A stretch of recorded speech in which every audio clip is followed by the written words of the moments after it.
Chapter 4:15. In the face of such a request, you couldn't say that they were too much, but they still didn't know what was good for them. Qiu Wuyuan's face darkened and he didn't say a word. He had never been threatened like this before. Dongfang Chang'o asked expressionlessly, "How many people do you have? Tell me and I'll try replying to the Cultivation Alliance." 632 people.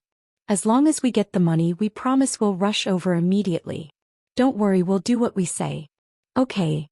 Dongfang Chang'o agreed without hesitation. The two of them returned and once again conveyed the loose cultivator's request.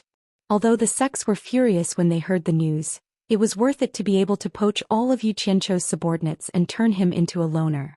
Therefore they ordered the people in the Hundred Flowers Valley to raise the money and give it to Dongfang Chang'o and Qiu Wuyan. The sects didn't believe that these people would run away with the money and harm the interests of the sections. Although 600 people in the early stage of tribulation passing were powerful, they couldn't withstand the anger of the entire Chinese cultivation world.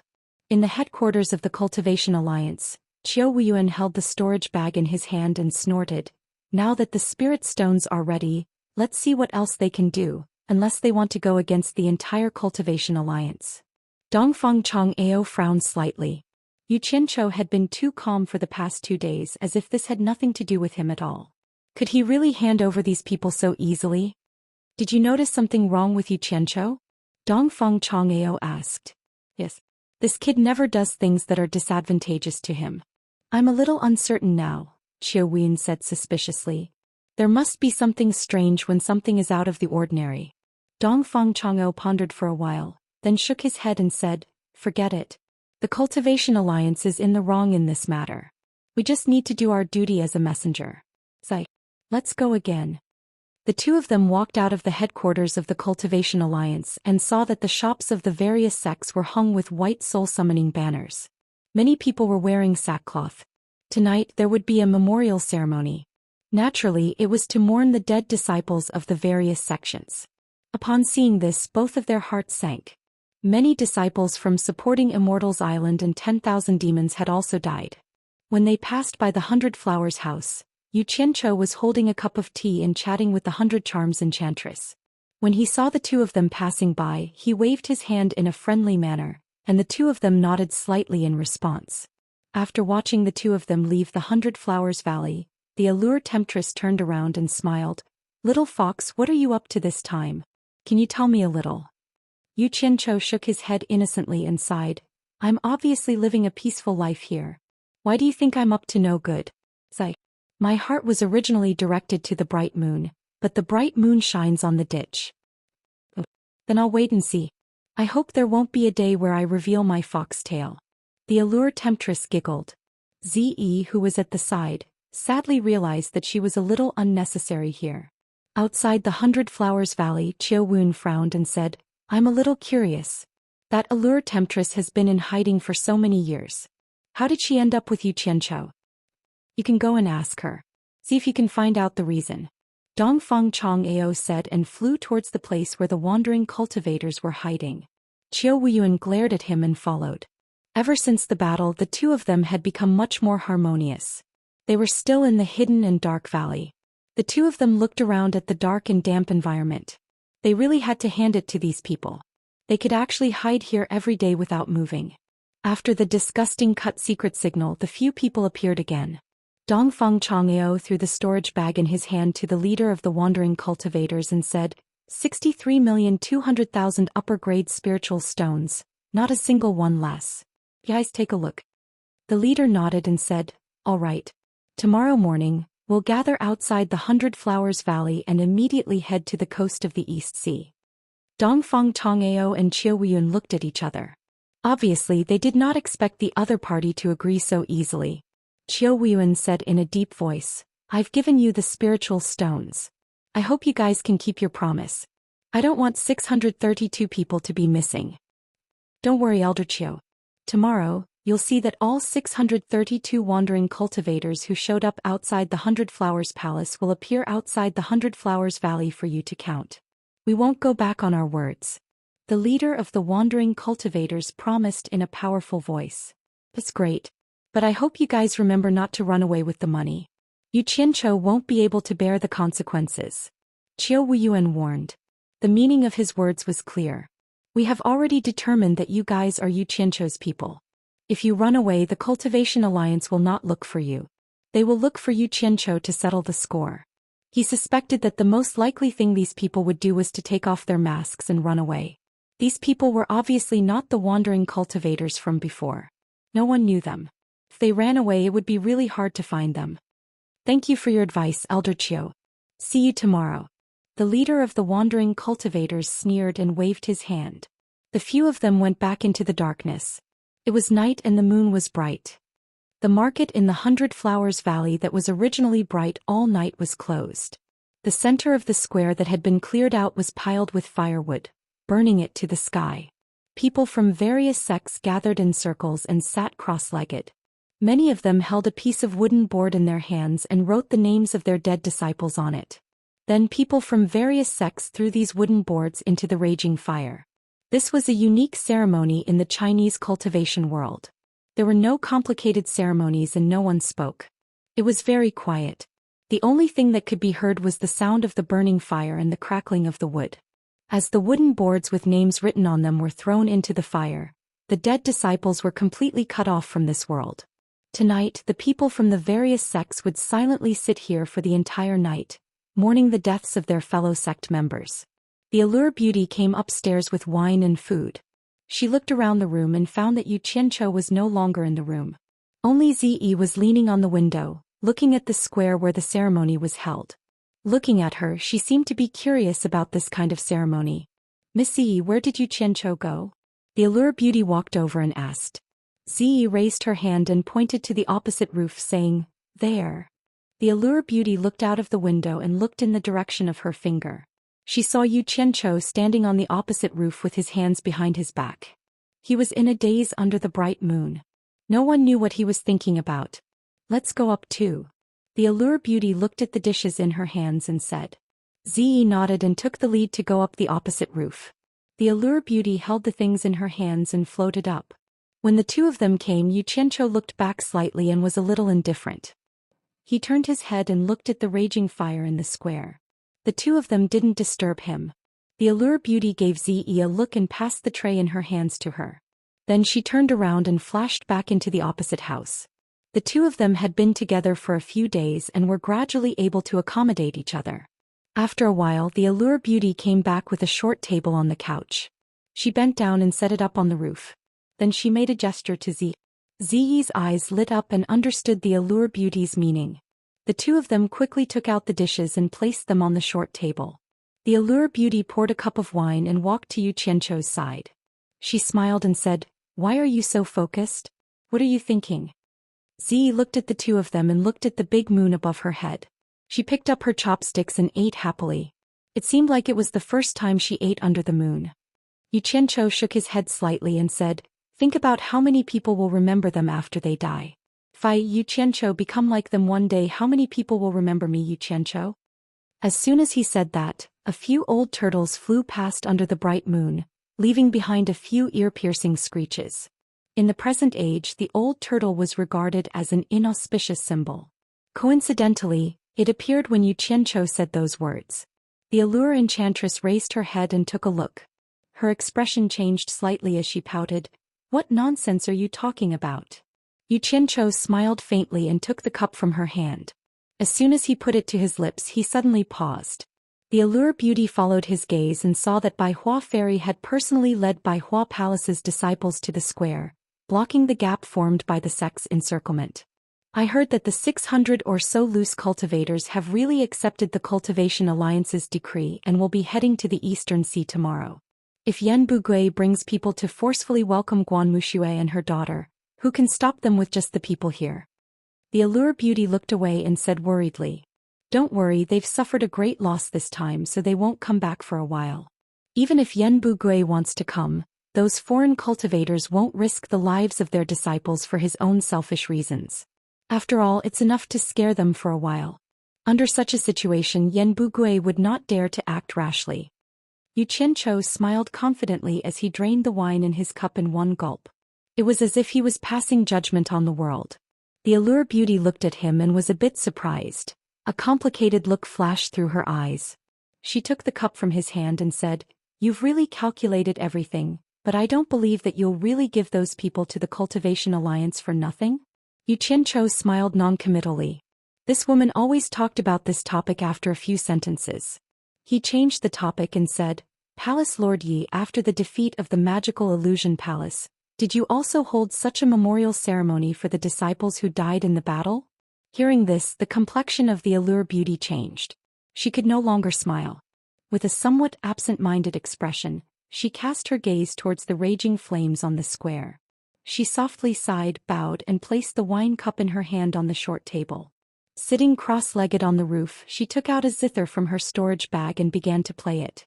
The melancholy in the music was hard to suppress. The sudden sound of the zither attracted the attention of everyone in the square. Seeing that it was the three of them, they silently looked away and continued to meditate. On the other hand, Bai Hua Fairy and her daughter's gazes lingered on Yu Qianzhou for a bit. Purple Dress bit her chopsticks, looked at the Allure Beauty for a bit, then continued to eat her food.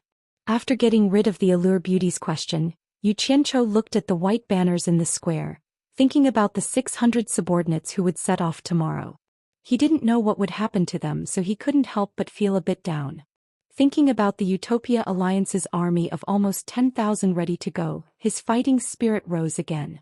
Listening to the Allure Beauty's melancholy music, he suddenly felt a sense of pride to compete against fate. He turned around and picked up the wine pot and cup, poured himself a cup, then another. After thinking for a bit, he gave the cup to the moon and shook his head. Circulating his true essence, he suppressed the zither music and slowly recited, "Singing to wine, how long is life? Like the morning dew, the days past are bitter. Generous, unforgettable. Only Dukong can solve my worries. Indigo collar, my heart is long. But for my lord I have pondered until now." Every word was sent out clearly in the square and everyone looked over in surprise. The recitation and melancholy music were supposed to be incompatible, but it produced another kind of beauty. They complemented each other and it was extremely wonderful. The Allure Beauty stopped playing in shock and looked at him in a daze. This man gave her a feeling that he was becoming more and more unfathomable. He usually looked like he wasn't serious, but he was actually very astute. It was already surprising that he could play the zither and compose music, but in the blink of an eye he could come up with such wonderful lyrics. It had to be said that he was a serious talent. Even if a talent like him wasn't in the cultivation world, he would definitely be famous in the secular world. Purple Dress stuck her chopsticks in her mouth again, staring at him with wide eyes. She also realized that she couldn't see through him anymore. The people below could not help but think, "Singing to wine, how long is there? Like the morning dew, the days past are bitter. Generous, unforgettable. Only Dukong can solve my worries. But for my lord my heart is long. But for my lord I have pondered until now." After thinking about it, they all looked at Yu Qianzhou with a lot of emotions. From the words itself, it seems like he was lamenting about life, thinking about someone. This was a perfect eulogy. Bai Hua Fairy stared at Yu Qianzhou, who was drinking to the moon on the rooftop, and nodded slightly, then turned to look at her daughter. Seeing that she was a bit lost, she silently closed her eyes. As the music stopped, Yu Qianzhou also realized that his emotions were a bit messy, so he drank the rest of the wine in his cup and returned to Hundred Flowers House. The next day, Dongfang Chang'ao and Qiu Weiyun arrived at the Hundred Flowers Valley early in the morning to wait. When the sun rose, the masked rogue cultivators really did come, gathering in front of the two of them from all directions. The leader walked over and clasped his fist. "We are ready, please give us the pass." As it was the time of the war, every sect had sent people to search for suspicious cultivators. Without the pass of the Cultivation Alliance, it would be a bit troublesome, there might even be a misunderstanding. Dongfang Chang'ao and Qiu Weiyun checked and nodded. Sure enough, they were all tribulation-passing realm early-stage cultivators. No one messed around. But then the two of them frowned. Qiu Weiyun shouted, "You took 63. 2 million high-grade spirit stones, there should be 632 people, why are you still missing 2? Elder Qiu, no need to rush, we are true to our words, the other 2 should be here soon, just wait for a bit," the leader said. Just as Qiu Weiyun snorted, someone shouted, they're coming, I almost overslept." The voice was so familiar. Dongfang Chang'ao and Qiu Weiyun's expression changed at the same time. Yu Qianzhou smiled and clasped his fist at the two of them, then turned to the group of rogue cultivators. Are you ready? I just borrowed 10 large flying mystic instruments from the shops of the 4 major families. It should be enough to send us there. Dongfang Chang'eo frowned. Qiu Weiyun said in a deep voice. Yu Qianchou, why are you here again? Yu Qianchou turned around and said, Ze and I are both rogue cultivators, and we each received 100,000 high-grade spirit stones yesterday. Naturally, we have to go to the coast of East Sea to participate in the war according to the agreement between you and the rogue cultivators. Beauty of 100 Charms was surprised. Yu Qianchou, you and Ze are going to the coast of East Sea too? What about me? Yu Qianchou snickered. You're not a rogue cultivator and you didn't get any money, of course you have to stay here. He didn't tell her, although he was afraid that the secret would be leaked, and he also wanted to find a reason to dump her. With her around, there were many things that he couldn't do freely. In fact, he also didn't tell Ze, but she definitely wouldn't doubt his decision. You want to dump me and leave me here alone? The 100 Charm enchantress shouted in a delicate voice. Dongfang Chang'eo frowned. Yu Qianchou, the Cultivation Alliance didn't send you a decree, why are you going there? That's not right. The Cultivation Alliance allocated 63,200,000 high-grade spirit stones, including me and Ze. There were 632 rogue cultivators outside the 100-flower palace. Yu Qianchou waved his hand and pointed at the masked rogue cultivators. Although they didn't ask for my name, they didn't ask for theirs either. But they already gave me the money, isn't it asking me to go too? Do they want me and Ze to wear masked clothes too? That's fine, luckily I have a few more here. As he spoke, he really took out 2 masked clothes with the word Rogue Cultivator embroidered on them from his storage bag, threw one to Ze and put it on in front of everyone. Ze looked at him with the clothes and put on the masked clothes too. After the 2 of them put on, they immediately stood among the rogue cultivators. The leader of the masked rogue cultivators stretched out his hand and said, 632 rogue cultivators are here, elders. Please give us the pass so we can report to the Cultivation Alliance as soon as possible. Dongfang Chang'eo and Qiu Weiyun looked at each other. So Yu Qianchou was waiting for them here. Just think about it, all the sects treated Yu Qianchou as the representative of the rogue cultivators, but they didn't expect him to be a rogue cultivator too. In fact, let alone the sects, the 2 of them also neglected this point. This was bad. No one told these rogue cultivators that once they arrived at the coast of East Sea, they would be separated into different sections. They were going to be divided according to the method of distributing tasks after they arrived. If Yu Qianchou brought them there, who among the sects would be able to poach them from his hands? This guy could beat or scold them at any time, not to mention he brought so many loyal subordinates with him he was even less afraid of anyone. It's over, all the sects were cheated of more than 60 million by him for nothing. Yu Qianchou, what are you trying to do? Qiu Weiyun shouted with a livid face. What am I trying to do? Yu Qianchou sneered, took off his mask and said coldly, Of course I'm following the decree of the Cultivation Alliance, going to the coast of East Sea to participate in the battle. Why? Did I say something wrong? Qiu Weiyun was so angry that he couldn't speak. If he really sent this guy over, the various sects would not be able to poach him and lose a large sum of money. It would be strange if they didn't settle the score with him and Dongfang Chang'eo later. Chapter 416. What's wrong with me? Yu Qianchou patted his chest and said, Everyone knows that I'm a man of my word. Since I've already accepted the money, I will never go back on my word. I will never be a villain who goes back on his word. As for this, you can rest assured. Even if we don't have the token, we will still barge our way through. We will not be intimidated by any obstacles. His words were clearly a threat. His meaning was clear. If you don't give me the token, don't blame me for not warning you in advance if you run into any sects checking on us on the way and something unexpected happens. Qiu Weiyun was so angry that he laughed and said, You're a man of your word? I wonder who would believe you. It seems like you've always been the one praising yourself. Whether you're a man of your word or not, it's not up to you to decide. It's up to others to judge you. Faster thief. How dare you doubt my character?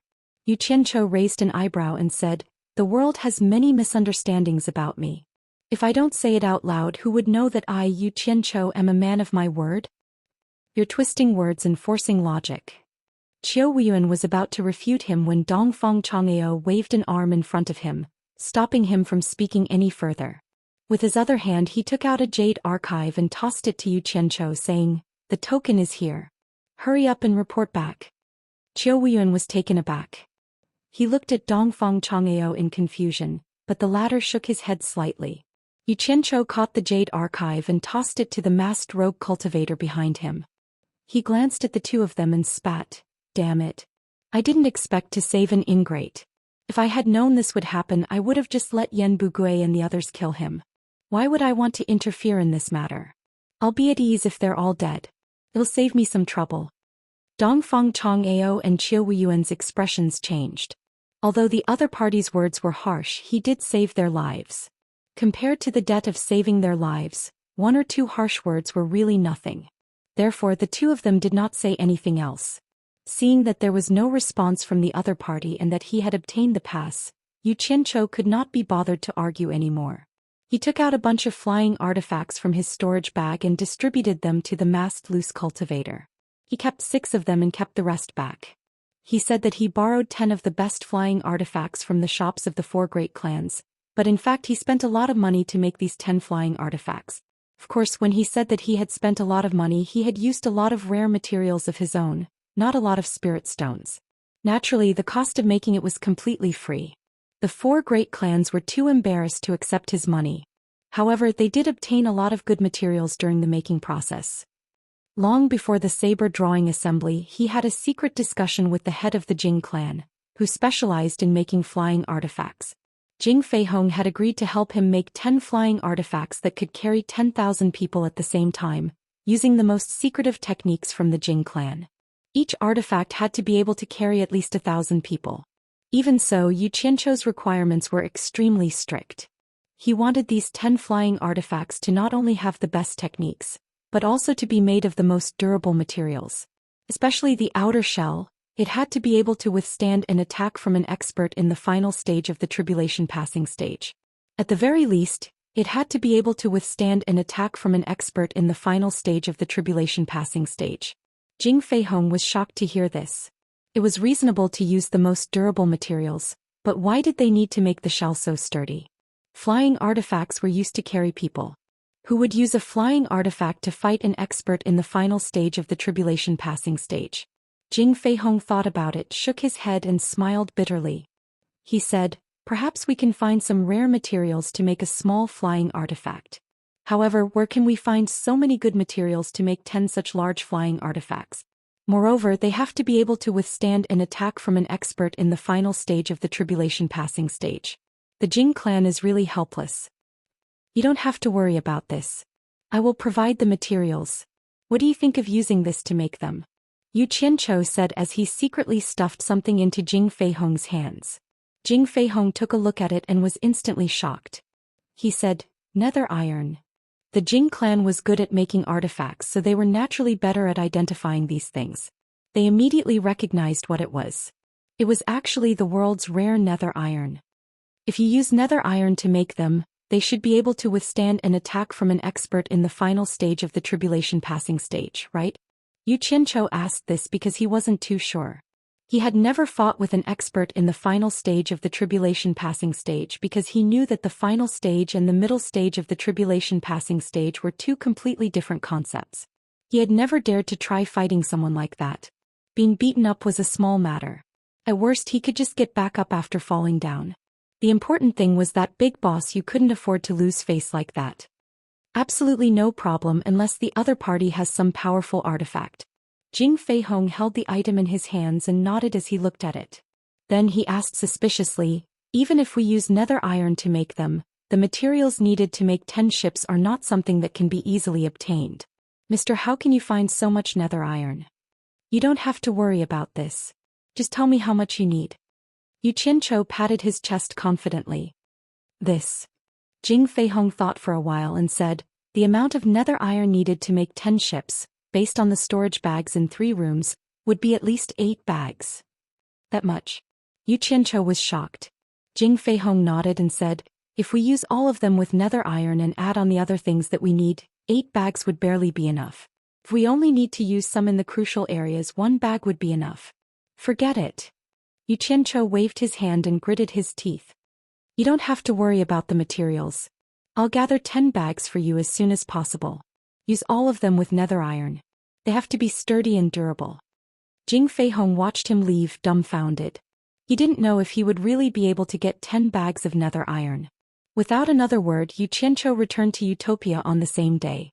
Back when he was digging the tunnels in the Hades cave, he had collected quite a lot of nether iron. Putting them all together, there were barely 3 bags. Qin Feng had even cried and begged him to keep at least half of them. He said that once he figured out a way to refine nether iron, he would let the entire Utopia army use nether iron artifacts. Originally, Yu Qianqiu didn't want to keep them, but after hearing what Qin Feng said, he was tempted. He had no choice but to make another trip to the Hades cave. He spent close to a day digging out a large tumor in the intestine-like Hades cave before finally getting 10 bags. The next day, when he really handed the 10 bags of nether iron to Jing Feihong gulped hard. He couldn't believe that this was real. After coming back to his senses, he immediately promised, "I'll definitely create those 10 artifacts as soon as possible." Yu Qianqiu recalled that Qin Feng had said that refining nether iron was very troublesome, so he asked Jing Feihong, "It might be more troublesome to refine nether iron. Does your Jing family have a way?" "Mister, you don't have to worry about this. My Jing family relies on refining artifacts, so we naturally have a set of secret refining techniques that won't be leaked," Jing Feihong said confidently. Yu Qianqiu's eyes lit up and he immediately became interested. He asked, "What secret technique? Can you give me a set of recipes so that I can broaden my horizons?" "This," Jing Feihong said hesitantly, "this is the Jing family's foundation. The secret refining technique has always been kept by the Elders Guild.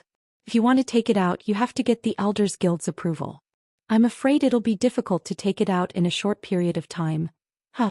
Don't worry, I'm just asking casually," Yu Qianqiu said with a smile. In his heart, however, he was thinking that he would get it sooner or later, so he couldn't push them too hard. He had to wait for them to finish the 10 flying artifacts first. Just like that, Yu Qianqiu waited for news of the Jing family's flying artifacts.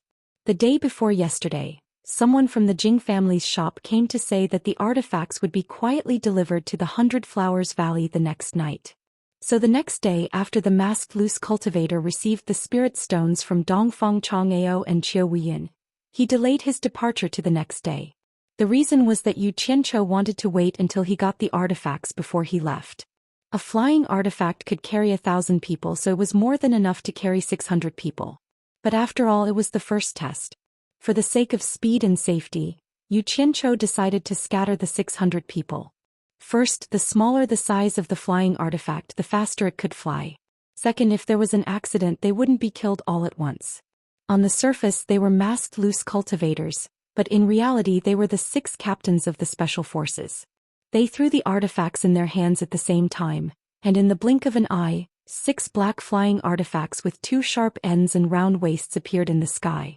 2 pairs of legs stretched out from the bottom, and the 6 artifacts landed on the ground side by side. When the sun rose, it was supposed to be the time for everything to wake up and be full of life. But when these 6 enormous objects appeared, they immediately made everyone feel an inexplicable pressure. Their bodies were as black as ink with 2 sharp ends. It was hard to tell which side was the head and which was the tail.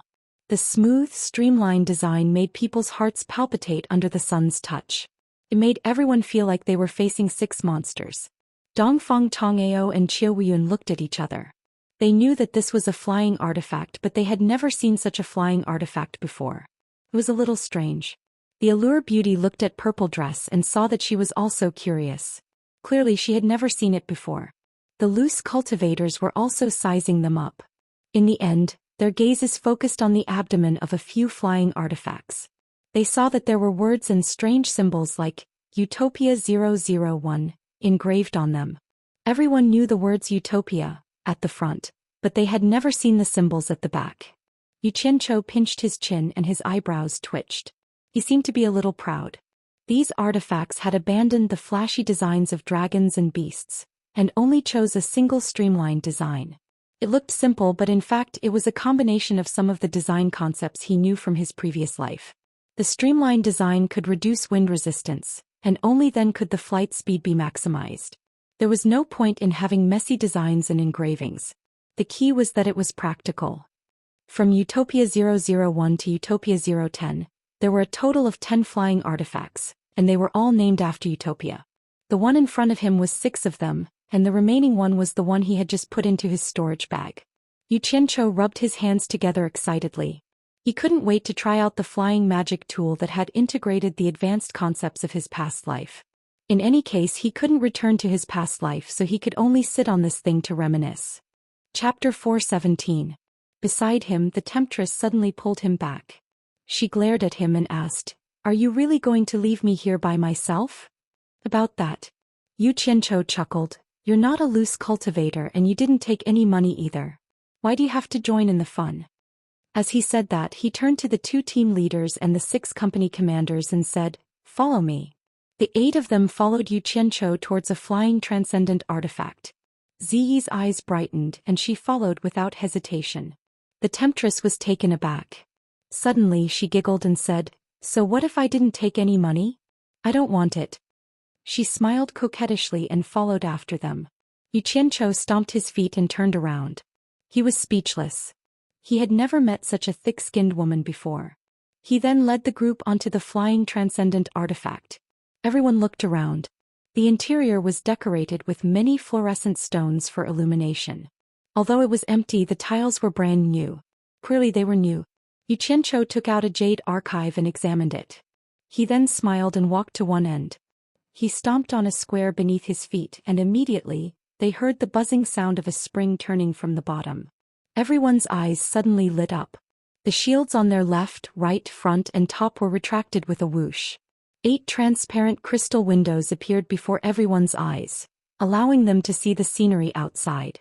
Outside, Dongfeng Chang'eo and Qiuwen were startled by the movement of this strange object. Why did it suddenly grow eyes? They then saw Yu Qianqiu and the others standing in front of the transparent crystal at the front of the cone, gesturing to the outside world. These 8 windows allow the user of the flying transcendent artifact to observe the situation outside. They don't have to be exposed to the elements outside.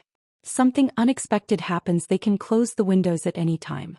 Yu Qianqiu pointed at the circle of transparent crystal windows as he introduced them. He then stomped on the square beneath his feet. Everyone's vision darkened and the 8 windows were sealed again. She stepped on it again and the window opened again. While everyone was still in shock, Yu Qianqiu stepped on the other squares under his feet. The sound of springs rang out and a wide and thick seat rose up behind his buttocks. He sat down calmly and pointed at the platform in front of him that was filled with spirit stones. He smiled and said, "This is the place to replenish the spirit stones. The pilot can sit here and easily control the entire flying mystic instrument." Under everyone's dumbfounded gazes, Yu Qianqiu stood up and put away all these things before entering the spacious cabin. Everyone looked in the direction of his finger and saw that on the cabin floor, there was a square every 2 meters. It was obvious that there was something special about it. Sure enough, Yu Qianqiu walked to the side and stomped on it. Another thick chair rose up. He sat down and touched the small hand valve on the side of his body. The back of the chair could be adjusted very comfortably. Everyone was speechless as they watched. He then pulled down one of the hand valves on the cabin wall, and a small transparent window appeared before everyone's eyes. After Yu Qianqiu closed it again, he stood up and said with a smile, "Those sitting on the side can observe the situation outside through this window." After demonstrating once, he quickly made 8 copies of the Jade Archive in his hand and handed them to the 2 team leaders and the 6 company commanders. He said, "I've done it once. You should understand the gist of it by now. Some of the control methods in here are more or less the same. Just take a look and you'll understand." As he spoke, he suddenly shouted in a deep voice, "Each of the 6 companies will have 1 flying transcendent artifact. The 2 team leaders will each be responsible for 3. Keep in touch with each other. Once we're airborne, immediately discuss and form a battle formation. The target is the coast of the Eastern Sea. Execute the order immediately." As soon as they received the order, the 8 of them immediately perked up and responded in unison, "Yes." Then they quickly exited the mysterious flying transcendent artifact. Ziyi and the temptress were so shocked that they felt like they were dreaming. They saw Yu Qianqiu walk to the rear cabin with his hands behind his back and pull open a door. He then walked in while shaking his head. "Is there something new in there?" The 2 girls looked at each other and quickly followed him in. Inside the small space there was a large bed and a recliner. Yu Qianqiu activated a mechanism, and a large protective shell suddenly appeared above his head, letting in the bright sunlight. Then they saw him leisurely leaning against the recliner, squinting his eyes as he basked in the sun. He looked very relaxed. "There's a bed and recliner on the flying transcendent artifact?" The two girls looked at the small space in a daze. Suddenly, the flying transcendent artifact shook. The temptress blinked her eyes and quickly walked to the transparent crystal window. The 6 flying transcendent artifacts, including this one, slowly rose into the air and adjusted their direction. Below them, Dongfang Chang'eo and Qiuwen had seen many things in their lives, but they had never seen such a strange flying transcendent artifact.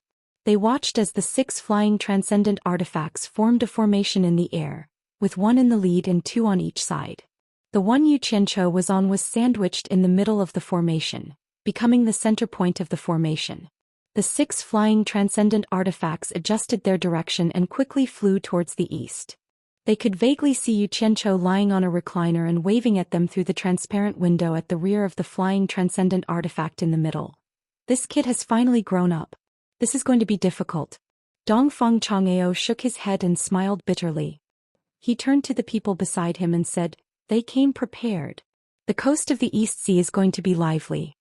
Qiuwen said with a solemn face, "We have to quickly spread the news and let the sects prepare." The two of them looked at each other and quickly flew into the 100 Flowers Valley. Z and the temptress were leaning against the transparent crystal window, chattering like 2 little girls. Their faces were filled with excitement, and they would occasionally point at the white clouds floating by outside as they chatted and laughed, as if they had never seen them before.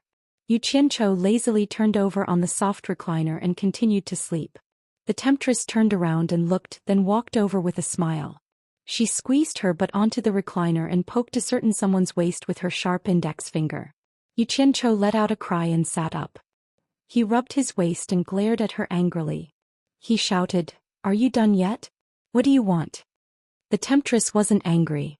She looked around and thought to herself, "Thank goodness I'm thick-skinned enough to come here. Otherwise, I wouldn't be able to see such a flying instrument."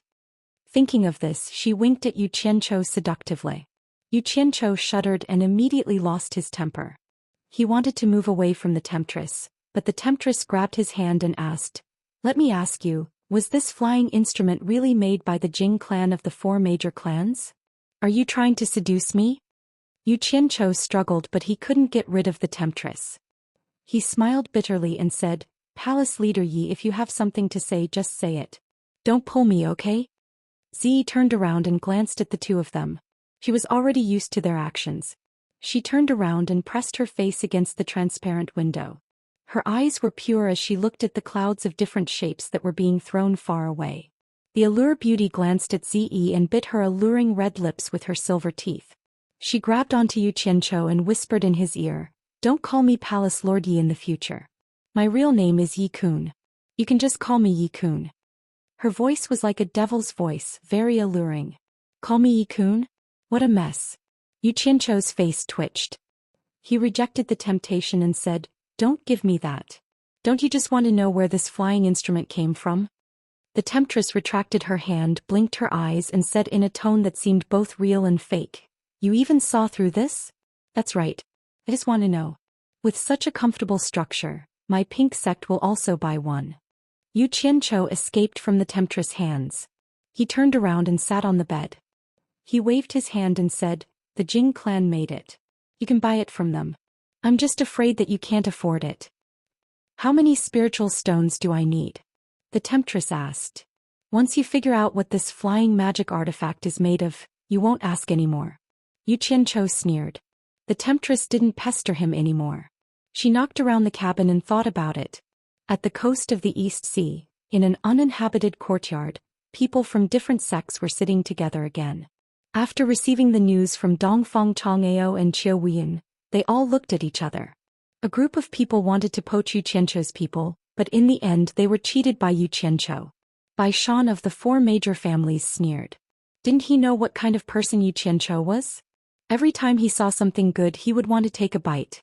Now not only did he not get anything but he also broke his teeth. "We can't let that brat have it."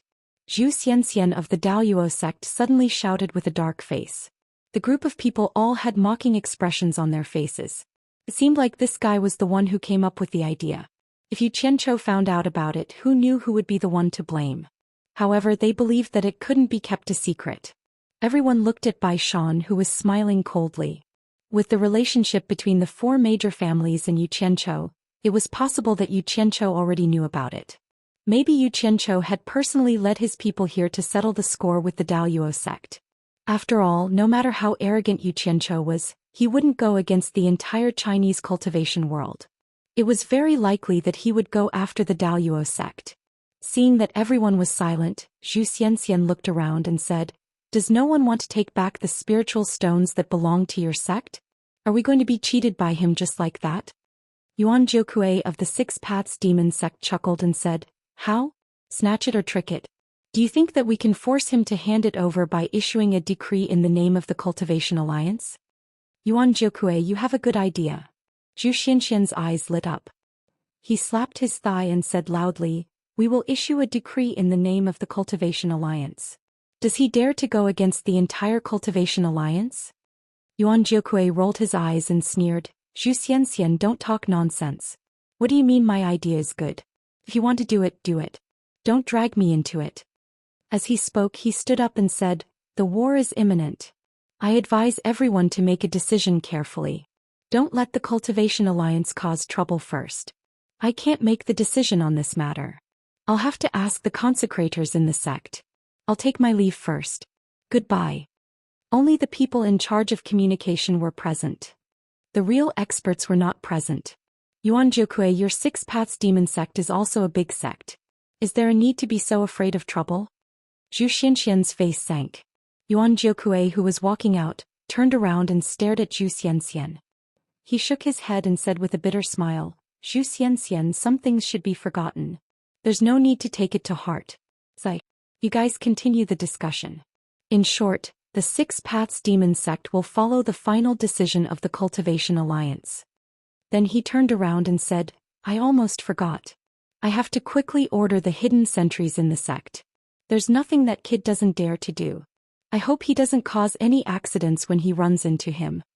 The group of people watched him disappear outside the door. Bai Shan also stood up and cupped his hands at everyone. "The four families are the same as the Six Paths Demon sect.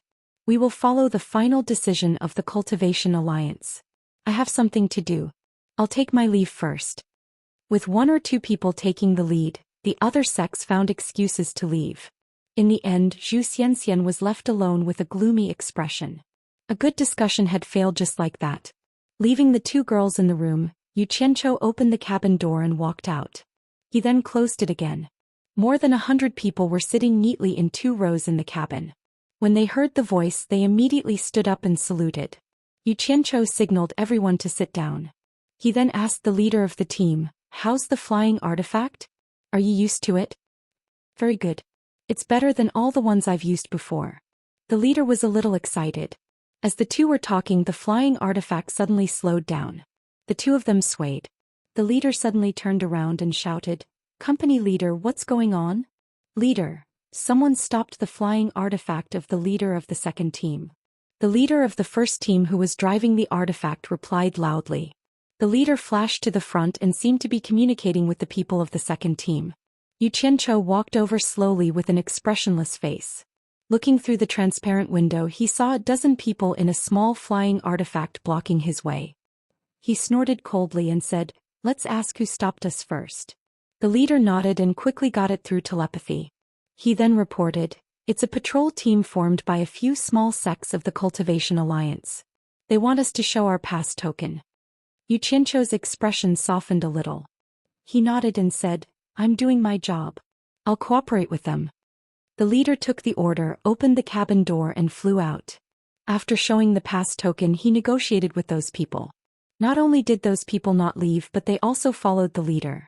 After the leader flashed in, he asked, "They said they've heard of your name for a long time. They want to pay you a visit." After coming out of the special forces, there was a rule that the title leader could not be used outside. Let them in." Yu Qianzhou was stunned. The leader went to the cabin door and let more than a dozen people in. As soon as these people from the small sects came in, they immediately saw more than 100 masked people staring at them. They suddenly felt a little uneasy and nervous. It was said that these people were all experts of the tribulation stage.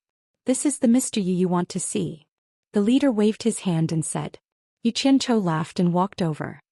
He smiled amiably and said, "Everyone, you've worked hard. I'm Yu Qianzhou. I don't know what I can do for you." Although Yu Qianzhou's reputation was not very good, his history of struggle had long been something that the young disciples of the various sects talked about. Many grassroots disciples dreamed of becoming someone like Yu Qianzhou. When Yan Bugui brought people to challenge him, Yu Qianzhou killed his opponent with one strike. Although the young disciples of the various sects did not see it with their own eyes, it was spread like wildfire. Especially when he said, "So what if I'm famous or not? One strike is enough." This made the grassroots disciples of the various sects worship him crazily. Coincidentally, these people were sent here to investigate suspicious cultivators.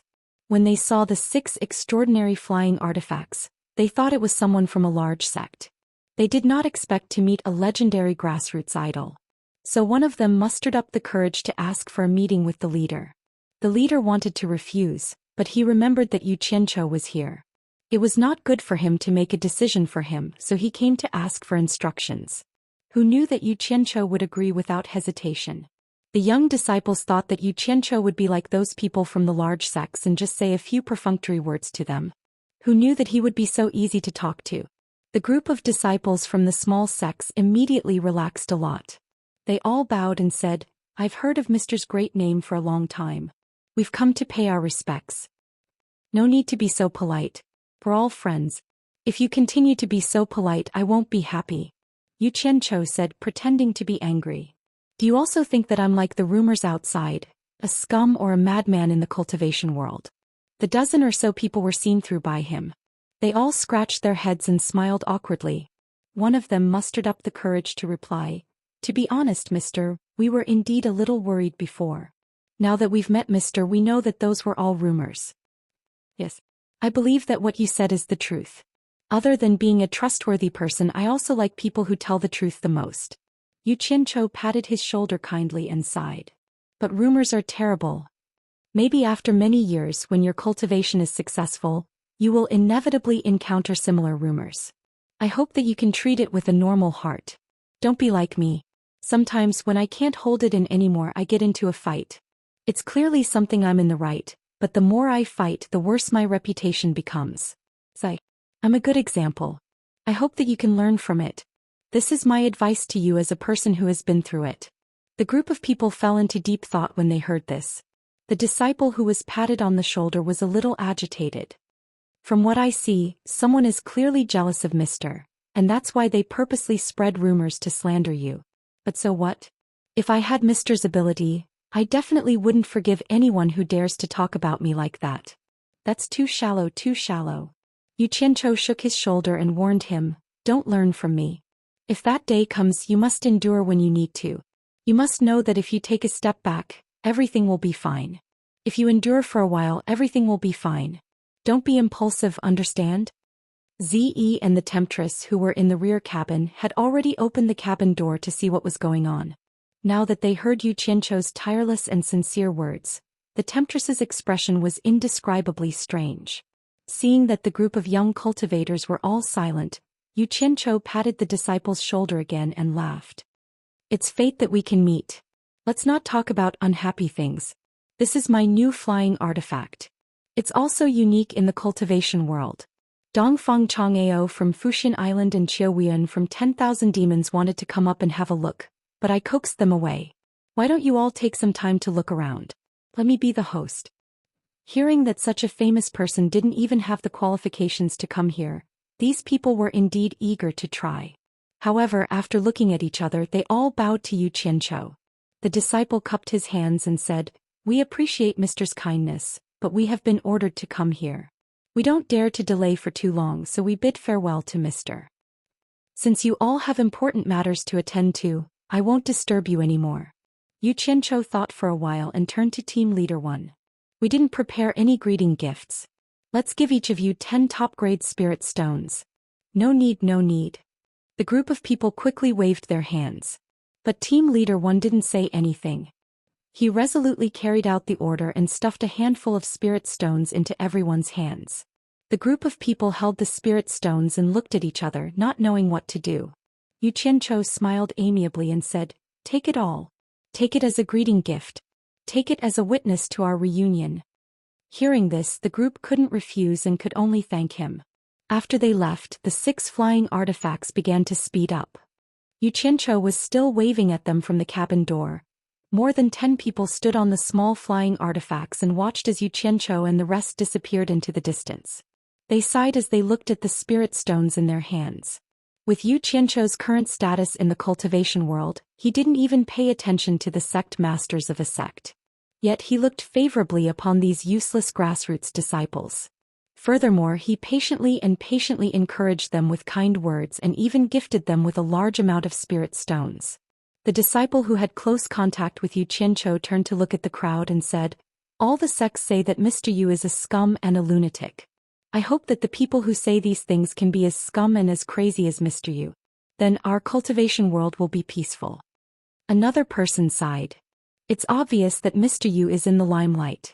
All the sects are obviously working together to suppress him." Similar things don't only happen in the cultivation world. We've seen such things in all the sections.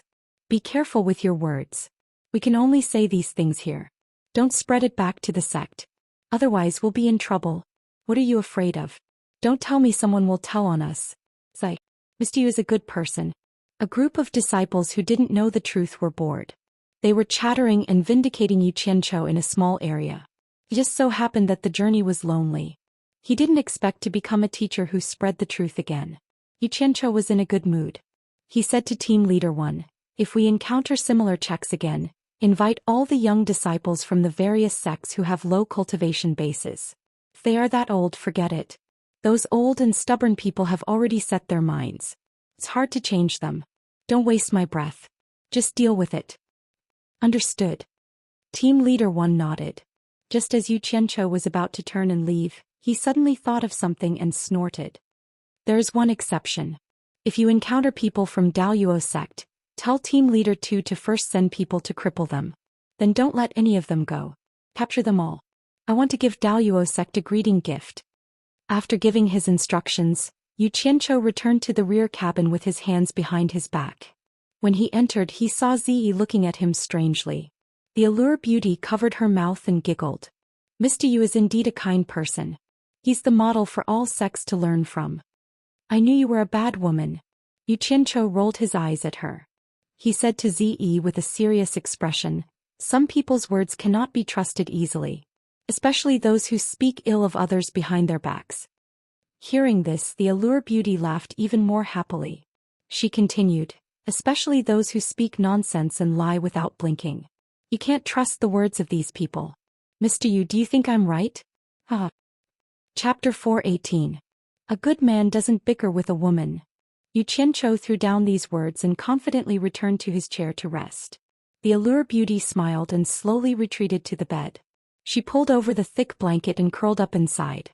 She closed her eyes and looked satisfied, as if she had found what she had been looking for many years. The bed was big enough and Ziyi sat down cross-legged in a corner. Just as he calmed down, Xianxia, who was pretending to sleep, suddenly discovered that something was wrong with his dantian. He could not help but look inside himself and saw that his nascent soul had actually stopped breathing, and the red and black spheres revolving around it were speeding up. Moreover, it was getting faster and faster, stirring up the quintessential essence in his dantian. The quintessential essence was stirred up like a tornado, and as it spiraled, it seemed to show signs of becoming thicker. Xianxia opened his eyes and stood up. A thought popped into his head. Was he going to make a breakthrough again? The two women were also alerted by his movements. Seeing his dignified expression, they looked at each other. Just as the allure beauty was about to ask something, Xianxia said, "See, protect me. My cultivation is about to break through to the middle stage of nascent soul. Don't let anyone disturb me." He sat down cross-legged on the deck and closed his eyes to carefully observe the movement in his dantian. Ziyi's expression became serious. She knew that when a cultivator was about to make a breakthrough, they couldn't be disturbed. If they missed this opportunity, it would be hard for them to make any more progress. She immediately moved to his side and looked around vigilantly. When her gaze swept past the allure beauty, she was actually on guard. After the Allure Beauty saw what the two were doing, she felt a bit sad. Yu Qianqiu subconsciously called Ziyi to protect him and didn't call her. It was obvious who the two women were in his heart. Especially Ziyi's vigilant gaze, it made her even more confused. It turned out that she hadn't really integrated with the two of them. Perhaps they were subconsciously on guard against her. I'll go guard outside the door in case someone comes in and disturbs you. The Allure Beauty smiled awkwardly. Purple Dress nodded solemnly. She was on high alert and even pulled the handbrake to have the protective shell cover the transparent window again. The 100 Charm Beauty lightly sighed in her heart and she smiled as she left. If I don't leave now, then I'm afraid I'll become Ziyi's main target. Is there a need for that? The movement in his dantian made Yu Qianqiu a little uneasy. The true essence in his dantian was stirred up into a tornado. He had never heard of such a phenomenon before. He also knew that his cultivation method was different from other cultivators. Therefore he did not have any experience to learn from. However, there was one thing that was beyond doubt. Only when one's true essence became more substantial would it represent that one's cultivation would become more profound. Just like the protective aura released by a transcending tribulation stage expert, only when the true essence was thick to the point that the protective aura released would be hard to break. If it was at the soul formation stage, then the protective aura released would naturally be even more difficult. It was clear that at this moment, the true essence in his dantian was spinning rapidly. It was trying to reach the next level. However, it was like there was no place for it to borrow strength from. It spun in the air and like a bone scraper, it swept across the walls of his dantian. Yu Qianqiu was in so much pain that he trembled. He clenched his teeth and endured it. That damned nascent soul was sitting peacefully between the red and black beads. There was no reaction at all. How could this be? Z was shocked. She was also a nascent soul stage cultivator. Although it was uncomfortable, it shouldn't be like this. Increasing the resistance and slowing down the speed should reduce the pain. Yu Qianqiu was in so much pain that his whole body was covered in sweat. He bit his lips so hard that they bled. When he could no longer endure it, this thought suddenly appeared in his mind. Z saw that he had bitten his lips so hard that they bled. She trembled with fear, but she didn't know how to help him. She just stood there anxiously. Right now she even wanted to go out and pull the Beauty of 100 Charms in to ask her if she knew what was going on. In her anxiousness, she suddenly saw purple spirit stone appear in each of Yu Qianqiu's hands. The spirit stone's luster gradually dimmed in his palms. The spiritual energy within it was obviously being absorbed. Z was slightly stunned. She had never used any spirit stones before, but it didn't mean that she didn't know what a purple spirit stone meant. He actually had the legendary top-grade spirit stone? Z forgot to be anxious. She watched in surprise as he threw away one spirit stone and took another. This big liar. Who knew how many more secrets he was hiding? The rich spiritual energy in the top-grade spirit stone poured into his dantian. Finally, the rotation of the true essence slowed down a little. His dantian became bulging. However, the two damn beads didn't slow down at all. They stirred the true essence in the thick spiritual energy. The bead's rotation speed, the resistance of the spiritual energy, and the limited pressure of the dantian. Under these three forces, the true essence was quickly compressed and gradually became thick. It really worked. Yu Qianqiu was overjoyed. However, once the true essence was compressed, there was more space left, and the resistance of compression was smaller. It was difficult to continue to compress it further. Without hesitation, Yu Qianqiu absorbed the spiritual energy again. He endured the swelling pain of his dantian and sucked crazily. He desperately increased the pressure of the true essence. When the true essence was compressed a little thicker, he poured spiritual energy into his dantian to fill it. Until the water-like true essence turned into a substance like silk cloth. It was milky white and delicate, and its volume shrank by 100 times. Suddenly, the nascent soul that had stopped breathing suddenly spat out a big bubble, as if it had choked on water in a river. What it spat out was nothing else but a mass of milky white true essence. It merged with the milky white that had been compressed just now. It was as if this thing was blocking his airways, causing him to be unable to breathe. As such, the dual jewels protecting his body had to lend him a helping hand, causing his entire dantian to become restless, and now he was finally able to breathe. In an instant, the whole dantian quieted down. The two beads' rotation speed returned to their usual state of protecting the nascent soul. The nascent soul that could breathe took a deep breath. The rich spiritual energy was sucked in. It rotated in its abdomen and spat out a silk-like white true essence. Yu Qianchou's whole body shook. He let out a weak moan in comfort. A smile appeared on his face. He finally broke through. Ziyi also let out a sigh of relief. She also saw that he had broken through. As soon as Yu Qianchou opened his eyes, he saw Ziyi's suspicious face coming over. He was startled and said, "What are you doing? Are you trying to molest me?" Ziyi pointed at the light purple spirit stone in his hand that had not finished absorbing the spiritual energy. She asked, "Do you really have no money? I heard that this top-grade spirit stone is very valuable." Yu Qianchou looked down. Although he had already absorbed enough spiritual energy, he still forcefully absorbed the remaining spiritual energy. The spirit stone in his hand immediately became a dead gray. No one could tell that it was a top-grade spirit stone. Then he swept all the dried-up spirit stones on the ground into his storage pouch, got up and patted his butt. "Of course I'm short of money. Don't look down on me because I have a few top-quality spirit stones in my hands. They were given to me by my master to use when I cultivate in advance. I can't just throw away the things that my master told me. Do I have to show off to everyone? Hey, this top-grade spirit stone was given to me by my master. My master has a top-grade spirit stone. If such a good thing were to be known, what do you think the consequences would be?" Ziyi frowned and nodded solemnly. She said, "It's very likely that someone with ulterior motives will target you. You're really smart. Not bad. This is why I don't let others see it. I'm worried about others, but I don't need to be on guard against you," Yu Qianchou said. He put his mouth next to Ziyi's ear and whispered, "That's why I asked you to protect me. I didn't ask her to. Do you know why now?" Ziyi heard this and nodded as if nothing had happened. In fact, her face was full of joy and she could not hide it even if she wanted to. When one's cultivation was breaking through, it was best for the most trusted person to be the protector. Accusing her. It turned out that Yu Qianchou trusted her more. Yu Qianchou took the opportunity to breathe in the faint fragrance of a virgin. He smacked his lips and found that it was slightly painful. Only then did he realize that he had bitten his lips. Thus he let out a puddle of water. Under Ziyi's careful guidance, he washed the blood on his mouth. The allure beauty leaned on the outside and looked at the more than 100 people. There was no joy or sorrow on her face. She was lost in her thoughts. The cabin door suddenly opened. Ziyi poked her head out and smiled.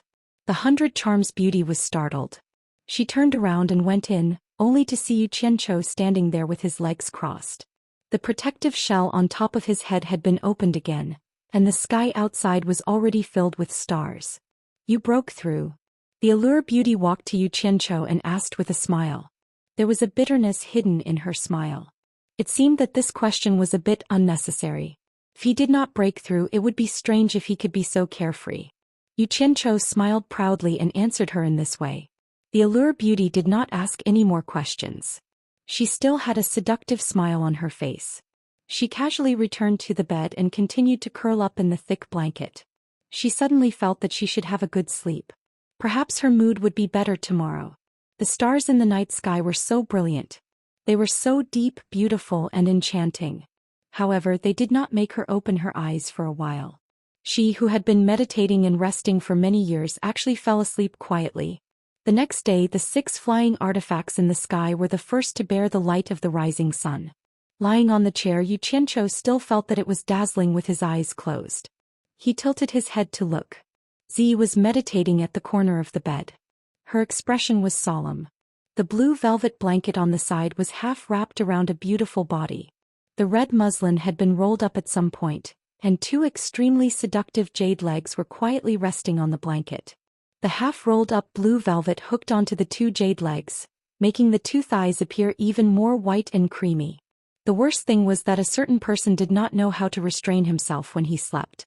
Although he was wearing underwear, he did not know how to cover his private parts. I have sinned, I have sinned. Sex is emptiness, emptiness is sex." Yu Qianchou was speechless. He could only recite the Sex Sutra 10 times in his heart. He turned his head and forced himself to face the dazzling sunlight. He shouted in his heart, "Eyesight. Blind my eyes with that stab." Chapter 419. The 6 flying artifacts sped across the sky and did not stop at all, but there were exceptions.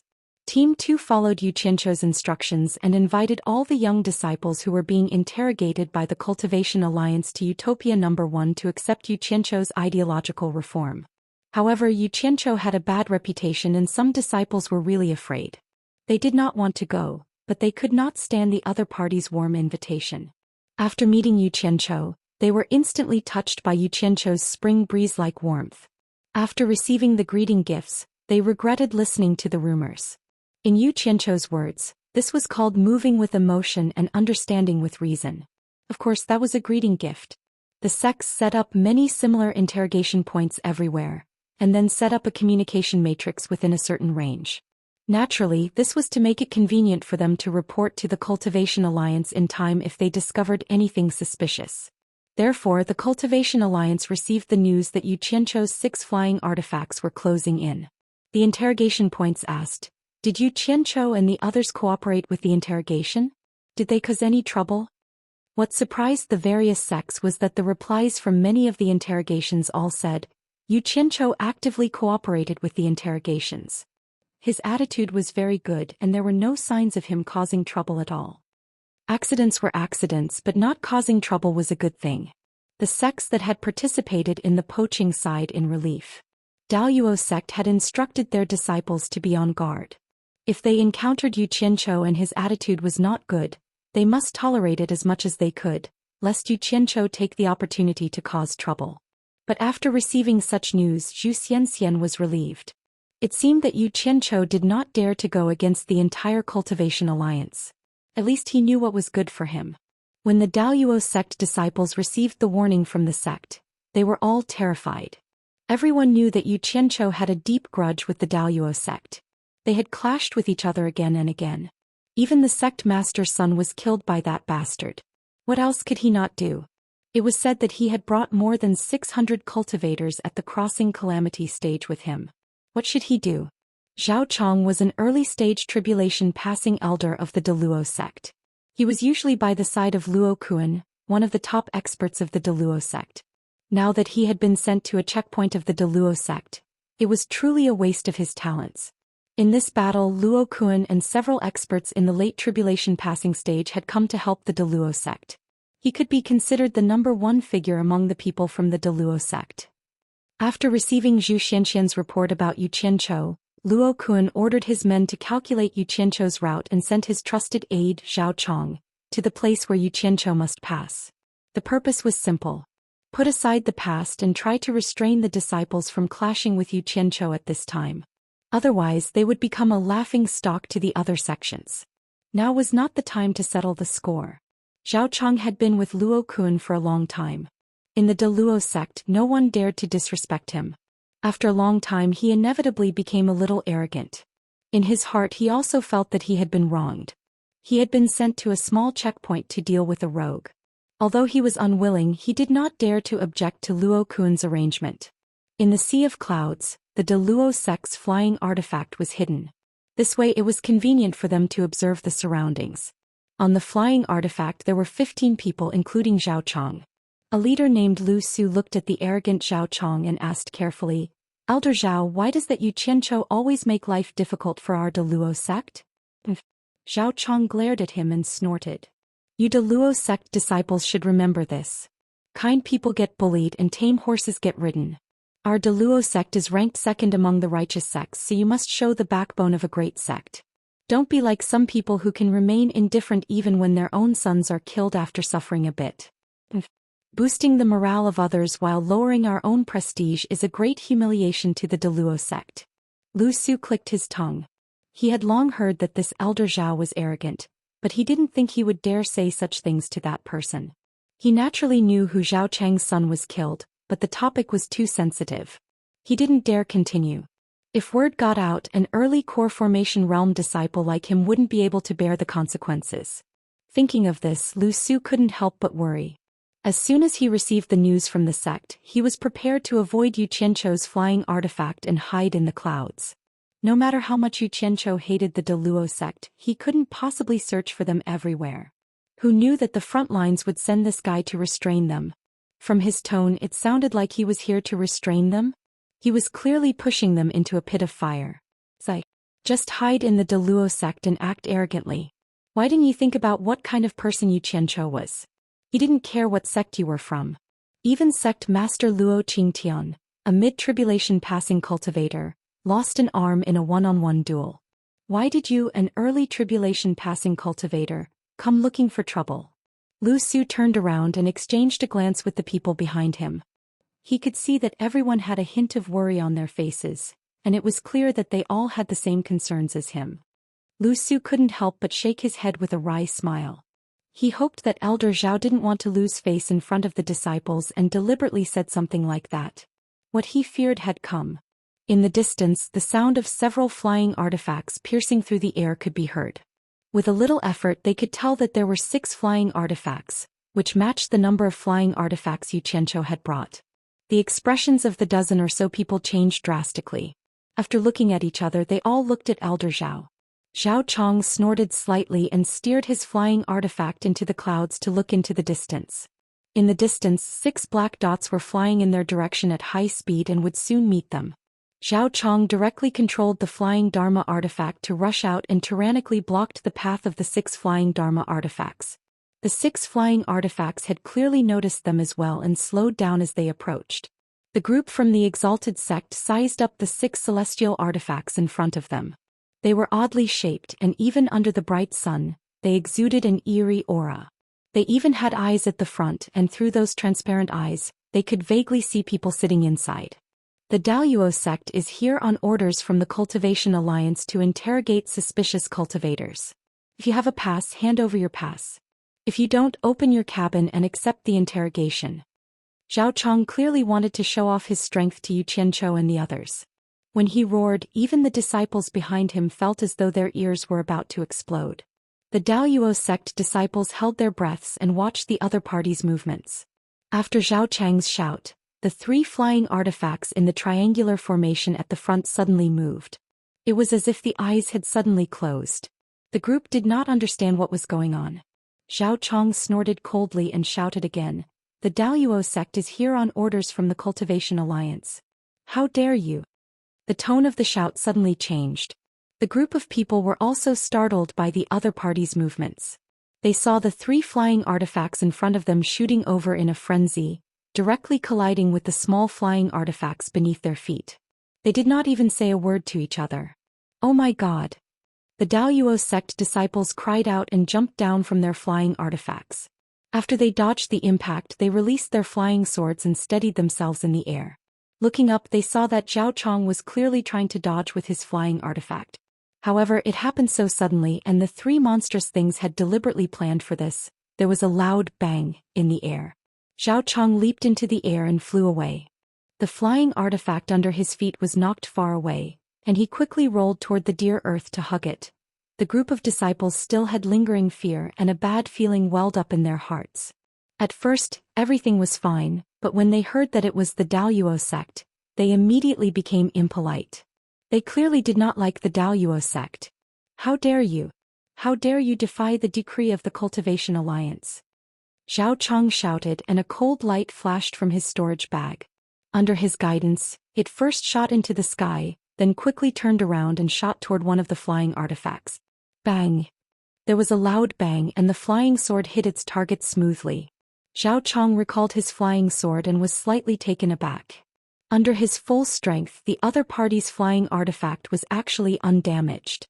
Even the scratch was not very obvious, almost unnoticeable. "Oh my! What material is this flying artifact made of?" The expressions of the Daoist sect disciples below all changed. They saw that Zhao Chang's sword seemed to have poked a hornet's nest. Dozens of black shadows flashed out from the flying artifact that was hit. More than a dozen of them shot into the sky and surrounded Zhao Chong from all directions. The rest of them scattered. The disciples' vision blurred, and they found that each of them was standing in front of a masked man in black, staring at them indifferently. The words, "itinerant cultivator" on the men's chests made the disciples subconsciously shiver.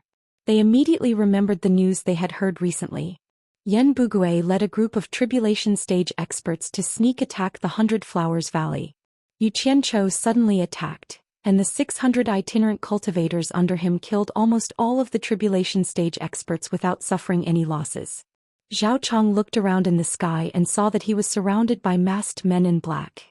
And they were all at the early stage of the tribulation stage, similar to his cultivation level. He immediately waved his hand and shouted, "How dare you! I am a disciple of Daoist sect's Honorable Luo Kun.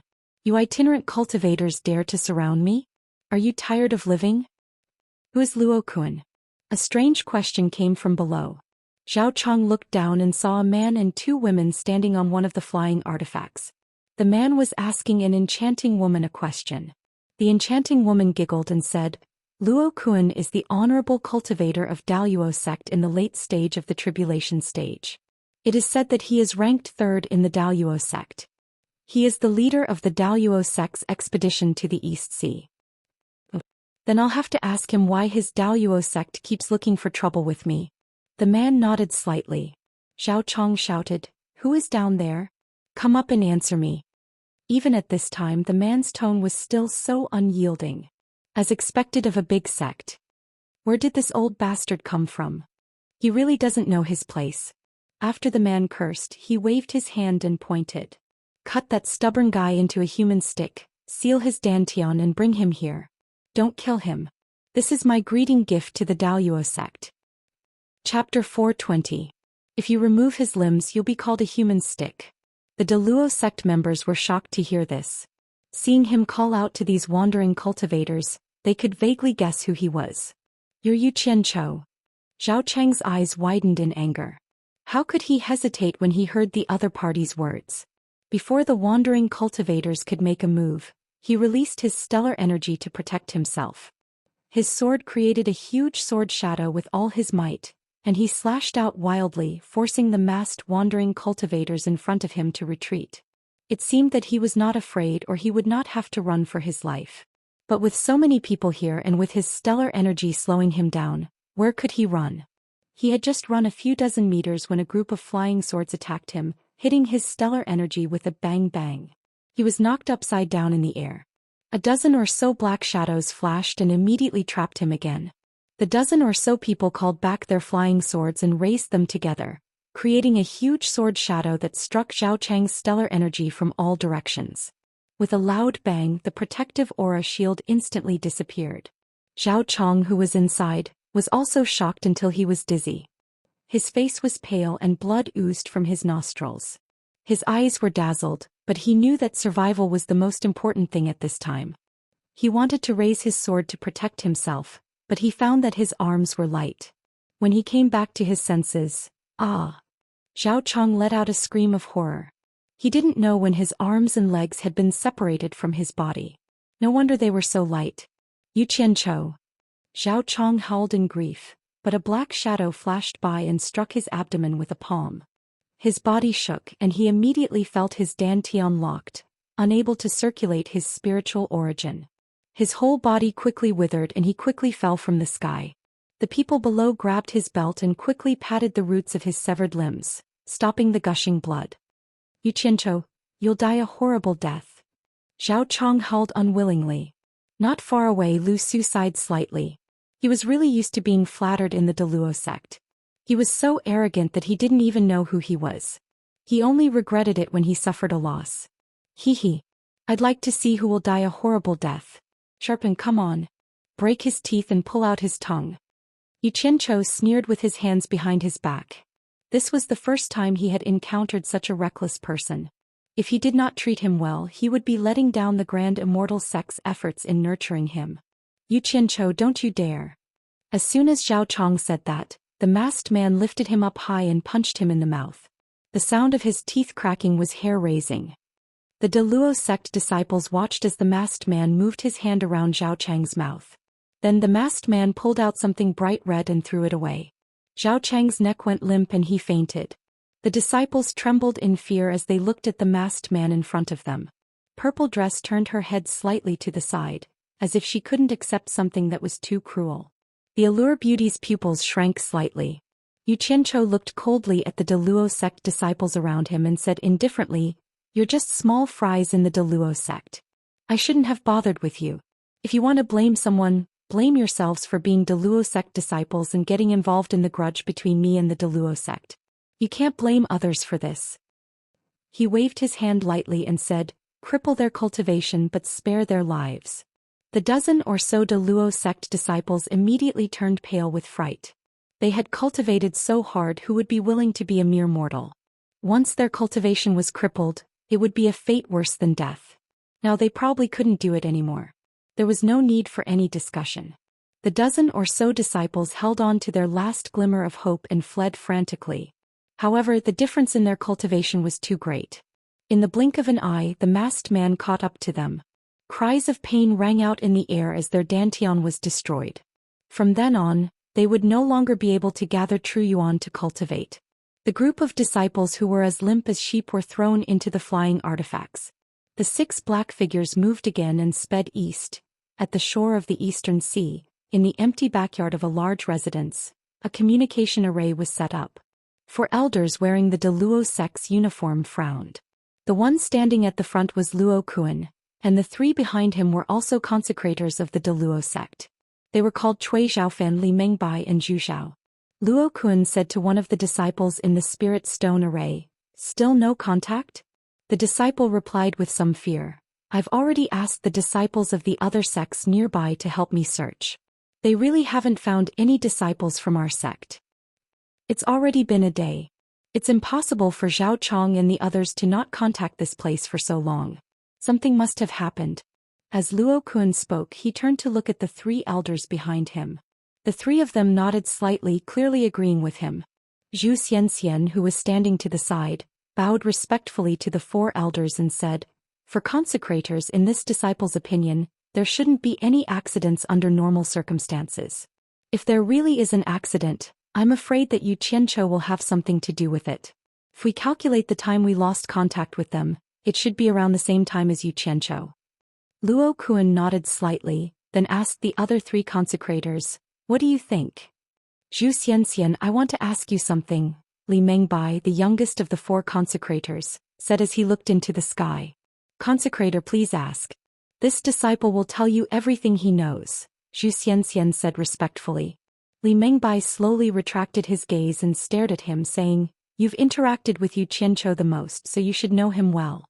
Something really happened to Zhao Chong at the hands of Yu Qianqiu. I want to ask you, why does Yu Qianqiu keep targeting our De Luo sect? This person is narrow-minded, and he's a notorious scoundrel in the cultivation world. Ever since he became enemies with our De Luo sect, he's been harboring a grudge against us. If we don't get rid of this person and allow him to continue developing, he'll become a scourge to our sect sooner or later," Zhou Xian said in one breath. Li Mengbai nodded noncommittally and said, "I heard that the Cultivation Alliance's idea to divide up the 600 cultivators under Yu Qianqiu was your idea."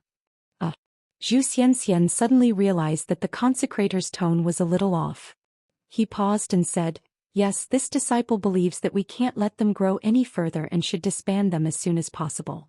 That's why I came up with this idea. All the other sects think the same way." Li Mengbai nodded and asked again, "Then why did I hear that Yu Qianqiu didn't provoke our De Luo sect back in the 100 Flowers Valley, but you always went against Yu Qianqiu?" "This disciple did not go against Yu Qianqiu. I only fought for the interests of our sect. This is my duty," Zhou Xian said with some fear. Zhu Xiao, who was standing to the side, took a step forward and said in a deep voice, "As the head of our sect's external affairs, you should fight for the interests of our sect. This is the right thing to do. Remember this in the future." His words affirmed Zhou Xian's contribution. "Yes, this disciple will remember," Zhou Xian said sincerely. Zhu Xiao was his uncle. If it weren't for this uncle, he wouldn't have been able to become the external manager of the De Luo sect. Zhu Xiao's words were clearly helping him out of this predicament. Li Mengbai glanced at the uncle and nephew, then exchanged glances with the other 2 consecrators and said nothing more. Looking at the time, Yu Qianqiu and the others should have arrived by now. Whether or not Yu Qianqiu and Zhao Chang's disappearance was caused by him, we can ask him. After saying that, Zhu Xiao turned to Zhou Xian and asked, "Have there been any movements from Limitless Island recently?" "There hasn't been any big movement, but there are still reinforcements coming from time to time." Zhou Xian hesitated for a moment, then said, "There has been something strange recently. Corpses are constantly floating over from Wuxia Island. After the various sects have fished them up and examined them, They have all dug pits and buried them. In the past few days, there have probably been more than 10,000 corpses. The four of them looked at each other. Zhu Xiao frowned and said, "Can you tell where they came from? Are they mortals or cultivators?" "They are all wearing Wuxia's clothing. Most of them are mortals, but those cultivators are the disciples of the various sects who were kidnapped in the previous battles. The main meridians of those mortals were severed. Clearly they died from having their blood drained. As for those cultivators, they are even stranger. Holes have been dug out of their dantian as if someone had taken away their core or nascent soul. This is really puzzling." Zhou Xian shook his head and said, "Something like this actually happened? Those people don't even let mortals go. What are they trying to do?" Luo Kun said angrily. As they were talking, the sound of several flying artifacts piercing through the air came from afar. In the blink of an eye, 6 of them flew past the courtyard. Zhou Xian looked at the sky and said, "It should be Yu Qianchou and the others." "Skid." Zhu Xiao sneered at them and said, "Let's go take a look at what this Yu Qianchou looks like, the one who made our Daoist sect lose face. We can also ask him if what happened to Zhao Chong has anything to do with him." The few Daoist sect consecrators nodded in tacit agreement and walked outside together. Clearly they all wanted to get to know this Yu Qianchou. Zhu Xian, who was following behind them, sneered. "Since the 4 consecrators are personally coming, let's see where this Yu Qianchou can run to now." Although the sect's defensive line was long, the main force was gathered in this Wanghai town. Due to the prominent terrain, it was suitable for observing the enemy. In addition, the mortals who lived here had been forcibly moved away, so it naturally became the first choice for the sects to stay. There was a large open space in the town. Originally, it was a place where the fishermen who fished by the sea gathered to dry and repair their nets. Now it had become a good place for the sects to gather manpower. At this moment, many people from the sects slowly walked out. Seeing the 6 strange flying artifacts land in the sky, everyone knew that Yu Qianchou had arrived. Aside from wanting to see Yu Qianchou, the 600 wandering cultivators were also the focus of everyone's attention.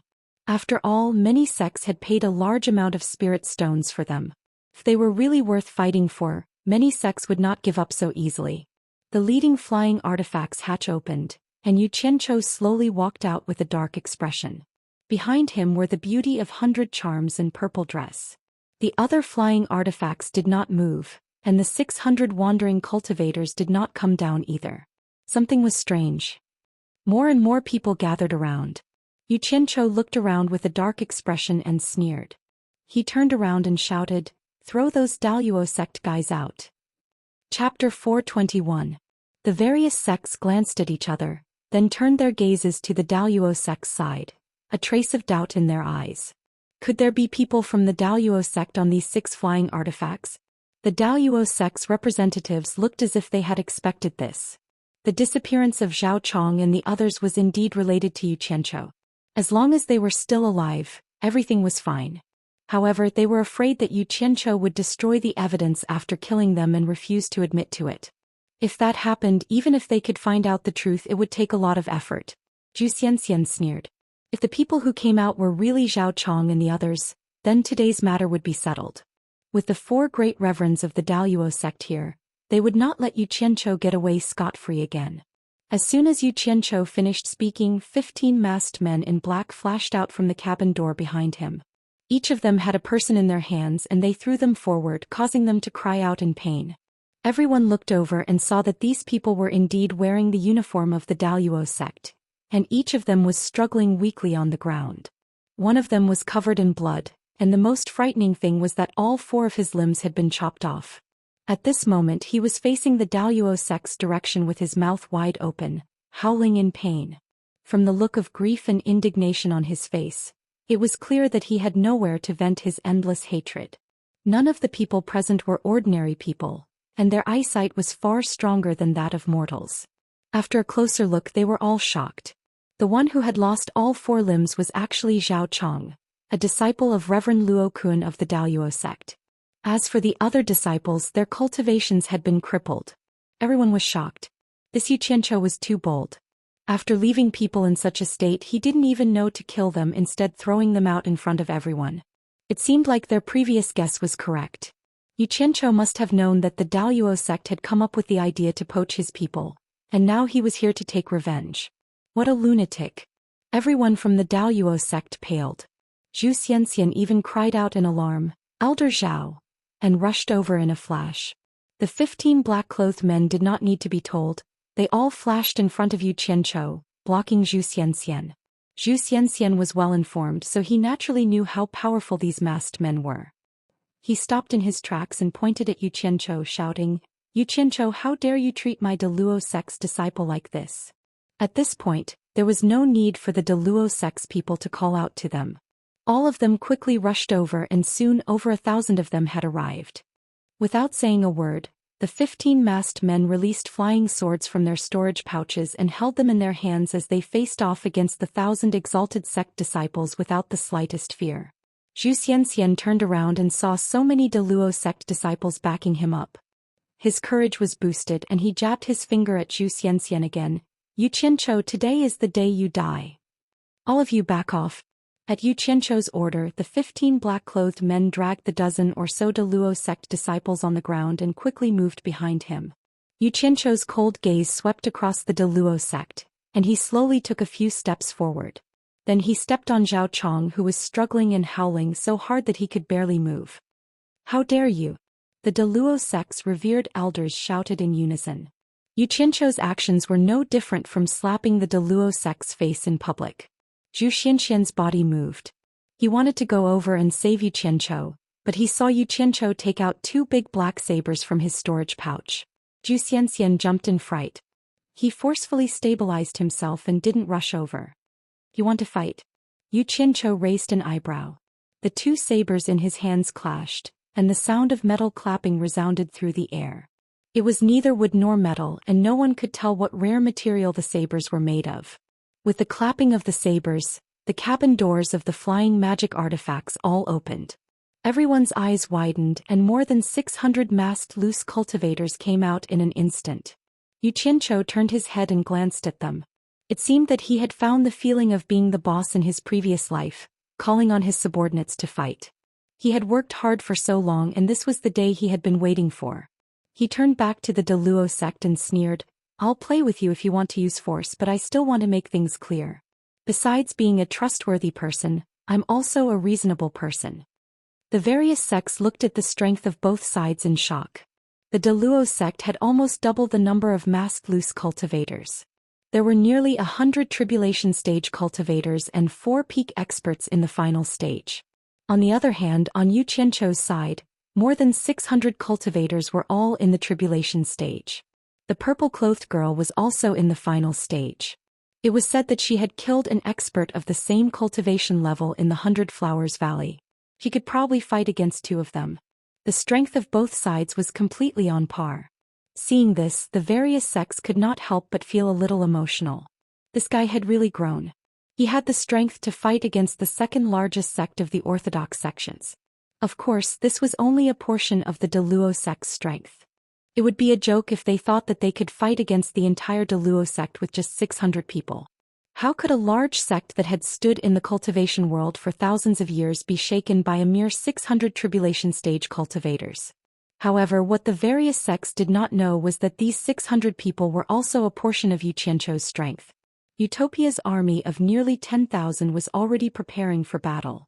Once the time was ripe, Yu Qianzhou would probably attack the Deluo sect first.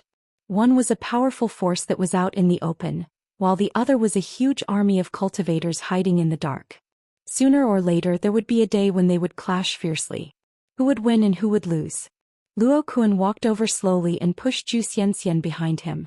After glancing at the grotesque Zhao Chong on the ground, he stared coldly at Yu Qianzhou and spat out 2 words. "Release him." His attitude was very firm and his meaning was very clear. "I don't care if you want to fight or reason with me. Release him unconditionally first or the consequences will be dire."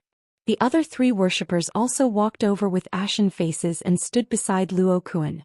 When Zhu Zhao brushed past Zhou Xian, he also glared at him coldly. Clearly he was blaming Zhu Zhao for weakening the prestige of the Deluo sect. Zhou Xian felt that he was wronged and lowered his head slightly. He thought to himself, "Don't you know the power of those 2 sabers? They have already defeated several tribulation stage cultivators. Moreover, if I charge forward, Yu Qianzhou will definitely kill me. I'm afraid that I won't be able to return even if I charge forward. Regardless of Zhou Xian's attitude, when the 4 Deluo sect experts in the late tribulation stage appeared, their imposing manner immediately silenced the crowd. The atmosphere was very heavy. No one from the various sects came out to mediate. Xianxia had gone too far, and even the supporting Immortal Island was too embarrassed to step in.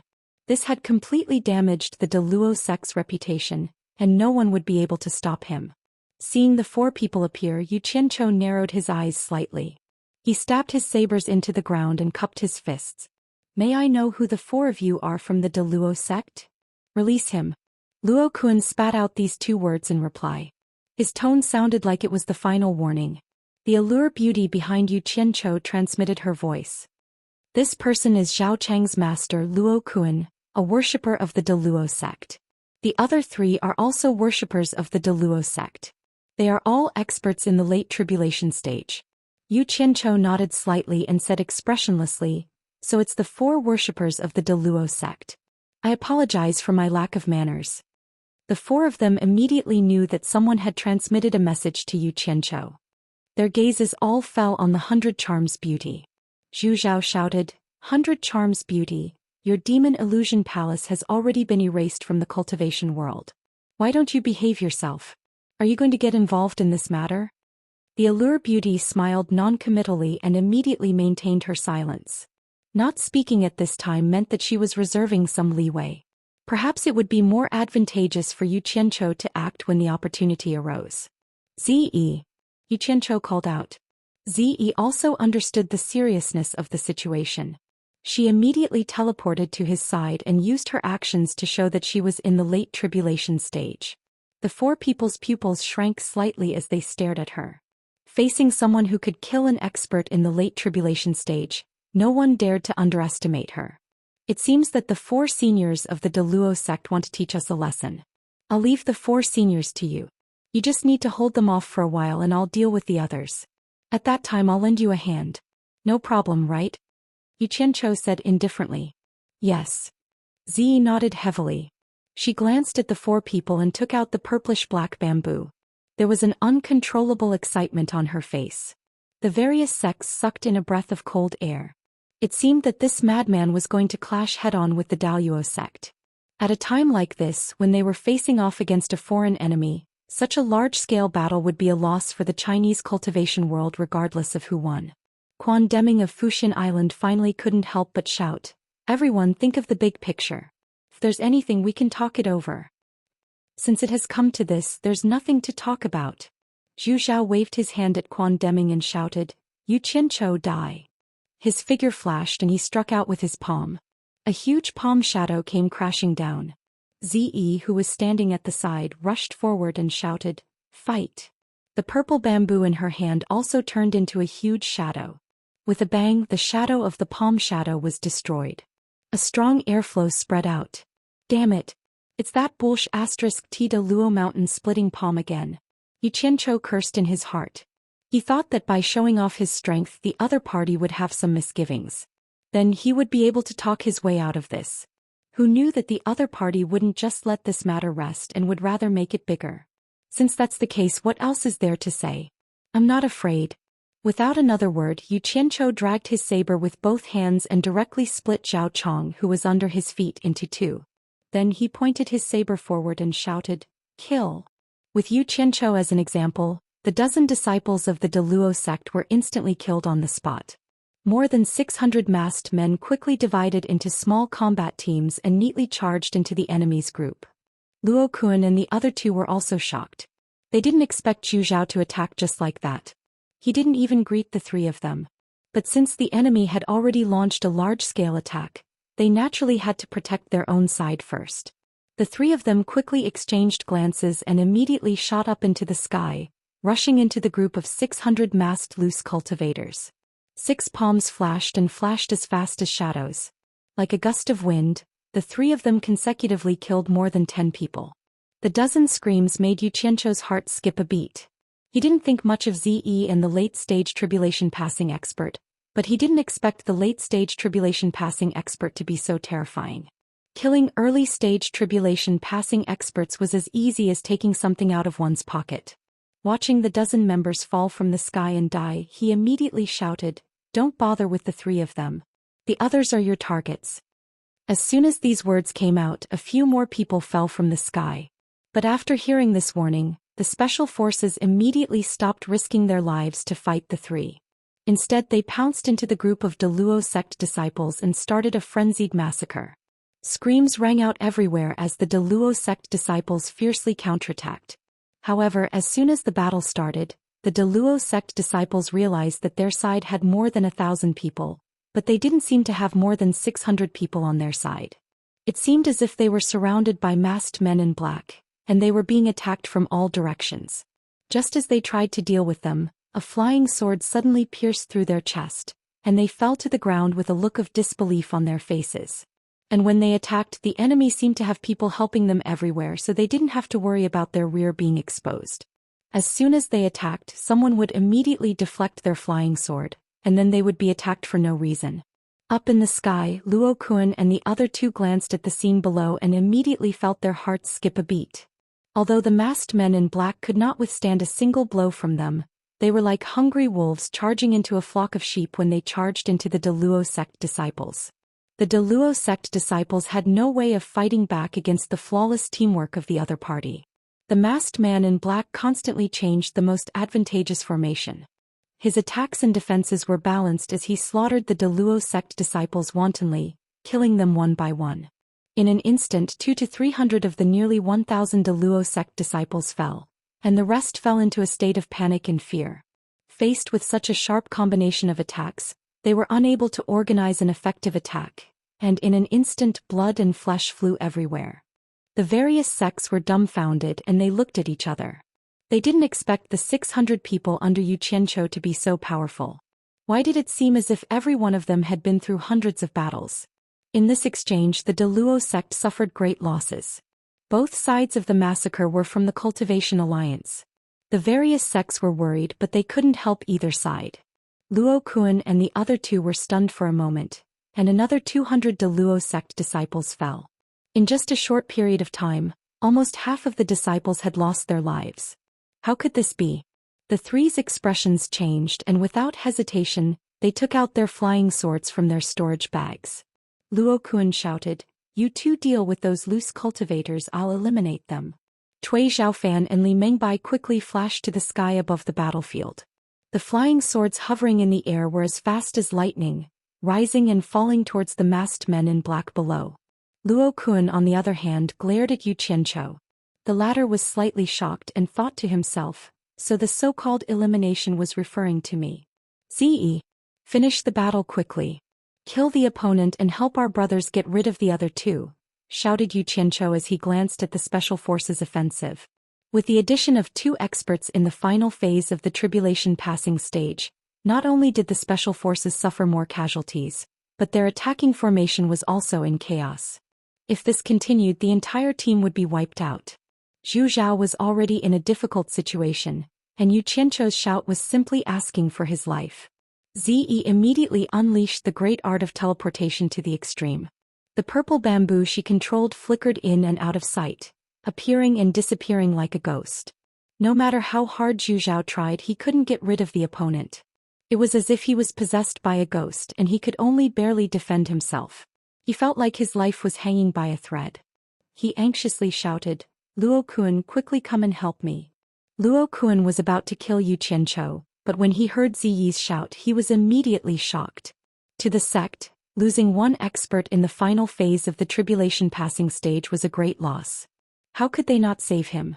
He immediately teleported over and fought Ziyi with Zhu Zhao's dual swords. "Hold on!" Yu Qianqiu roared. He turned his head and stared at the 2 experts in the final phase of the tribulation passing stage who were trying to kill the members of the Special Forces. A ruthless and cruel aura appeared on his face. He threw the broadswords in his hands into his storage bag, and with a flick of his sleeves, black shadows started to appear. The green flying swords that he used to use were now abandoned and were replaced by black flying swords. Chapter 422. When Yen Bugui brought people to the 100 Flowers Valley to challenge, Many people had seen Yu Qianzhou's thousands of green flying swords. They were quite powerful. The strange whip that everyone was helpless against was defeated by his flying swords. Yan Qing, who was in the middle stage of tribulation passing, was even killed by his flying swords. Now a black flying sword had appeared. Since he could use it in this battle, it must be even more powerful. Currently, the situation of the battle had been turned around by the 4 experts in the late stage of tribulation passing. Once Cui Zhaofan and Li Mengbai used their flying swords, the 600 masked rogue cultivators immediately suffered heavy losses. As the leader, Yu Qianzhou couldn't wait any longer. Under the watchful eyes of the crowd, thousands of flying swords covered the sky and covered the earth as they wrapped around him and directly pounced towards Cui Zhaofan and Li Mengbai. All the sects were shocked. This guy actually wanted to fight against 2 experts in the late stage of tribulation passing alone. He was a complete lunatic. The people of the supporting Immortal Island had an inseparable affection for Yu Qianzhou. When they saw this scene, they all shook their heads and remained silent. Osihai even sighed.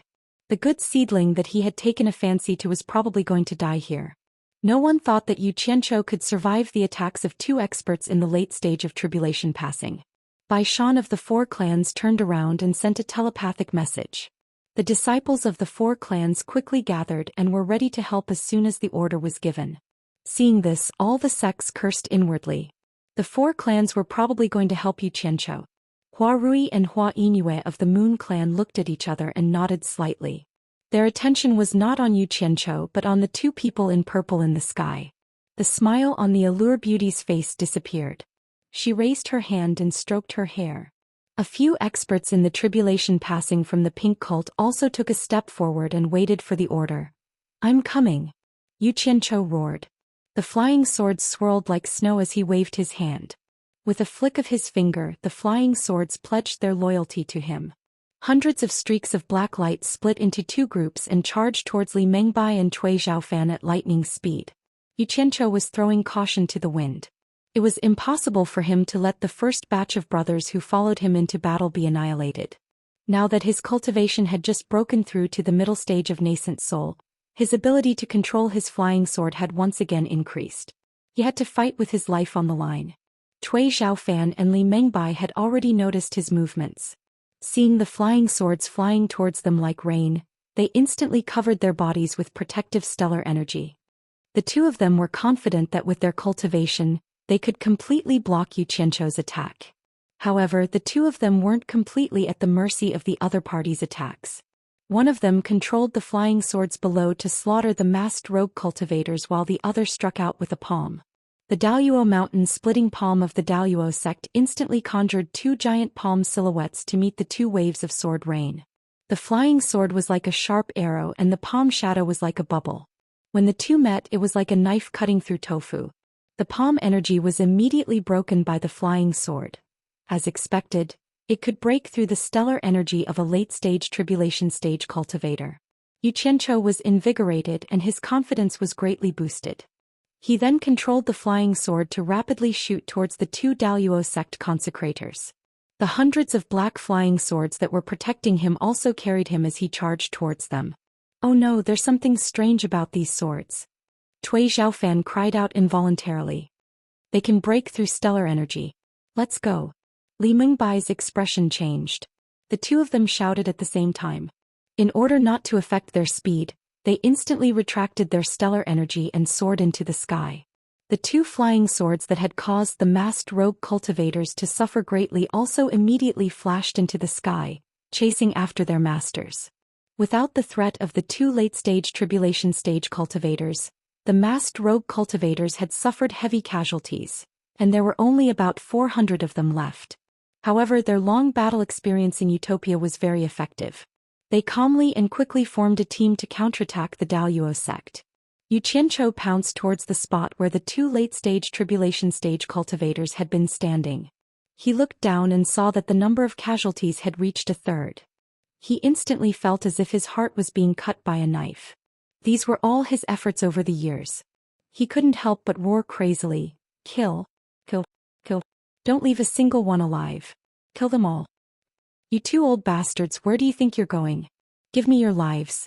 Yu Qianzhou's eyes immediately turned bloodshot.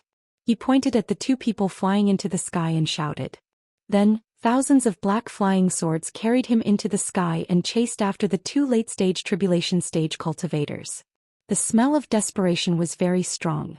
When the masked rogue cultivators below saw that their leader had single-handedly defeated the two late-stage tribulation stage cultivators, they were instantly energized. They immediately followed their leader's orders to kill them all and started a frenzied massacre. There was no lack of intention to take revenge for their teammates. The various sects were shocked. Xianxia had actually scared away the two late-stage tribulation stage cultivators from the Daoist sect. Now he was flying into the sky alone to continue his pursuit. He was really crazy. Oh my. After this battle, if Xianxia was still alive, even if he didn't have the cultivation of a late-stage tribulation stage cultivator, he would definitely be ranked among them. Not because of anything else but because of his strength. After the people of supporting Immortal Island recovered from their shock, they looked at each other and shook their heads with bitter smiles. Now they understood that supporting Immortal Island had abandoned a disciple with the potential to reach the late-stage tribulation stage. Moreover, he had killed two late-stage tribulation stage cultivators while he was only at the nascent soul stage. Although it was hard to believe, it was the truth. Supporting Immortal Island had suffered a heavy loss. Xianxia had used the improved Guiyuan sword art to establish his might in the cultivation world several times. Could it be that the tens of thousands of cultivators of supporting Immortal Island were inferior to Xianxia? The research and improvement of the Guiyuan sword art could not be delayed. The higher-ups of supporting Immortal Island nodded firmly. Bai Shan and the others from the four major clans were also surprised, but they weren't too surprised. The disciple of the world's #1 expert was not someone to be trifled with.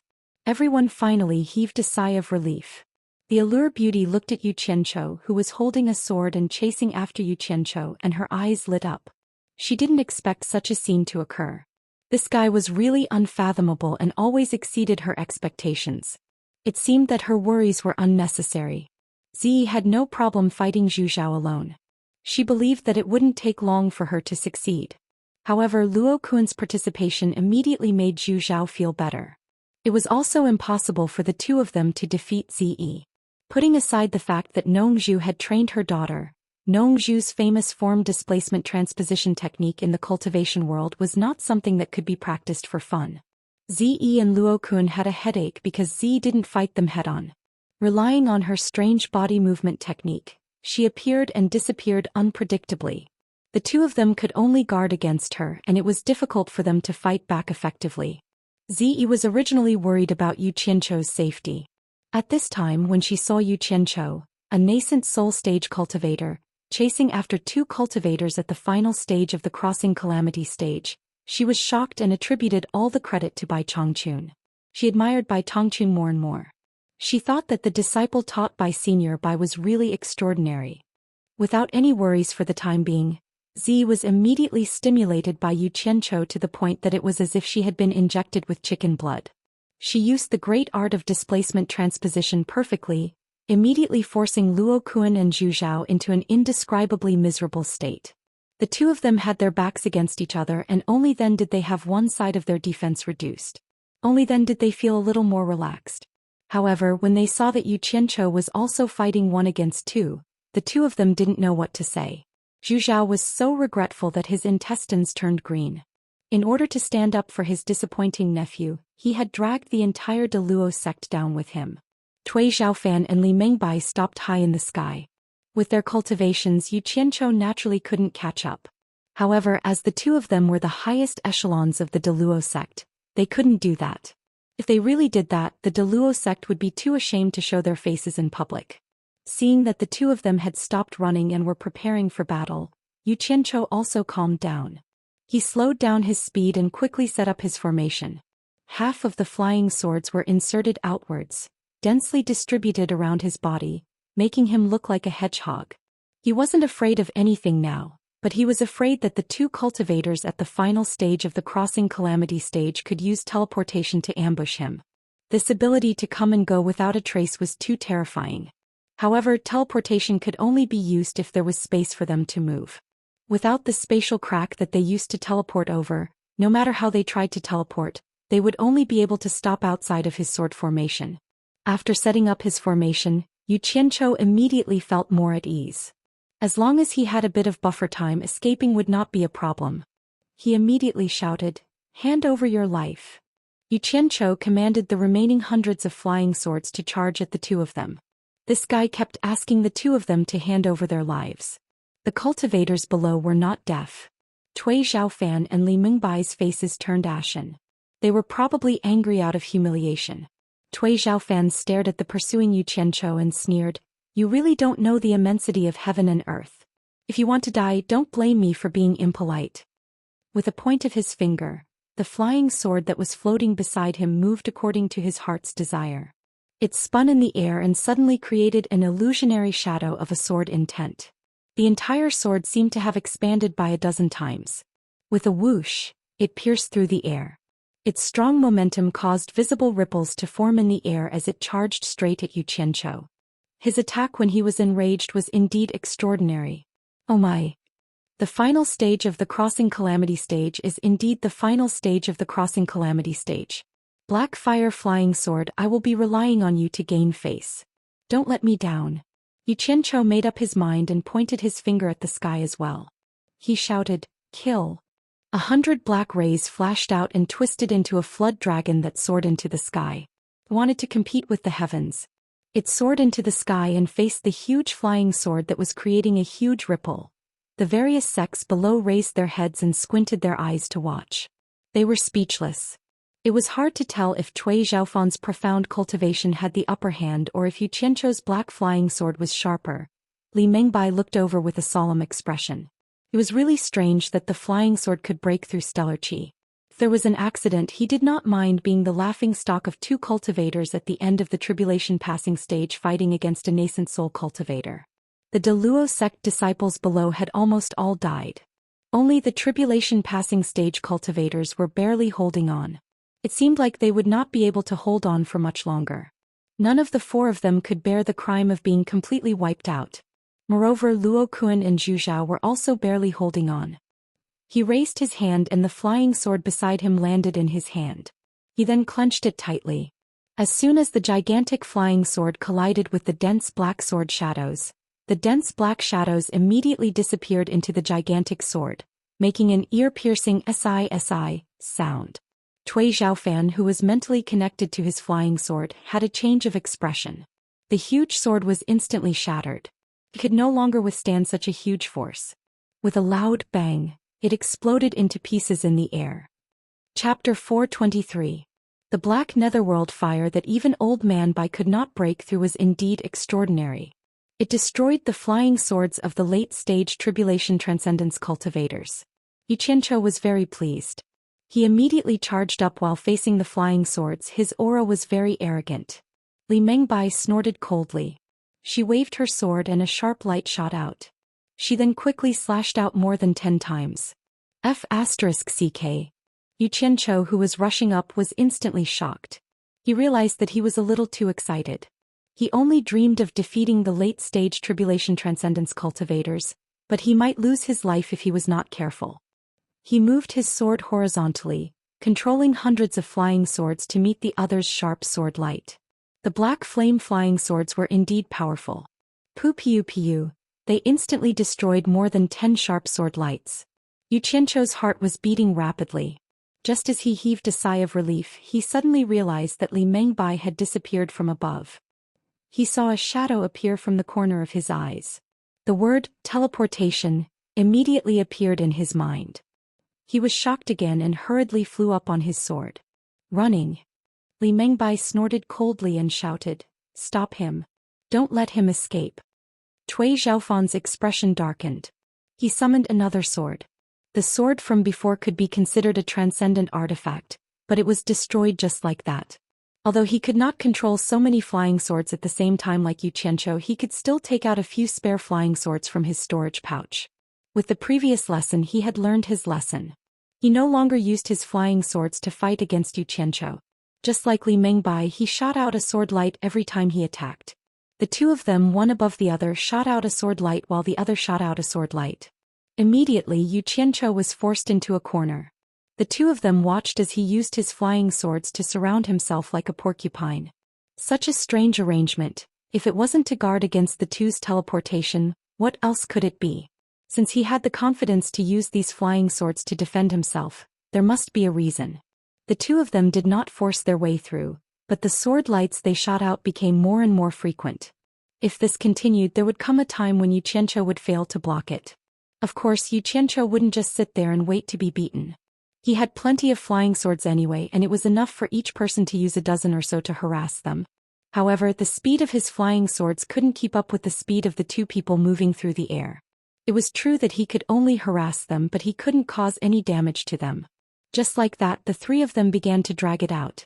You release sword light to harass me, I release flying swords to harass you. However, at this rate, with Xianxia's cultivation, he might not be able to last as long as the two of them. However, Li Mengbai and Cui Zhaofan were feeling extremely anxious. There weren't many De Luo sect disciples left. If this were to continue, all of them would die. If Xianxia's subordinates were to kill all of them, they would be too ashamed to return to the De Luo sect. However, this Xianxia was like a porcupine, making it impossible for them to exert any force. No matter how high their cultivation was, they had to find a way to attack. Attacking with flying swords was impossible. The other party had as many flying swords as there were hairs on a cow, and all of them were terrifyingly sharp. They could cut through transcendent artifacts like vegetables, and even their astral energy and sword light could be disintegrated. Teleportation was also impossible to get close to, so there was no way to find an effective way to attack. It was hard to imagine how a single person could have so many sharp flying swords on him. It was simply illogical. The various sects below watched as the De Luo sect disciples were almost completely wiped out. The few dozen mid-stage tribulation transcendence disciples were clenching their teeth and holding on, but under the combined attacks of the other party, they didn't dare to go all out. However, they had gained some experience. Against this group of masked rogue cultivators, the only thing they could do was to stick together and defend. If they tried to retaliate too much, the other party would immediately take advantage of them.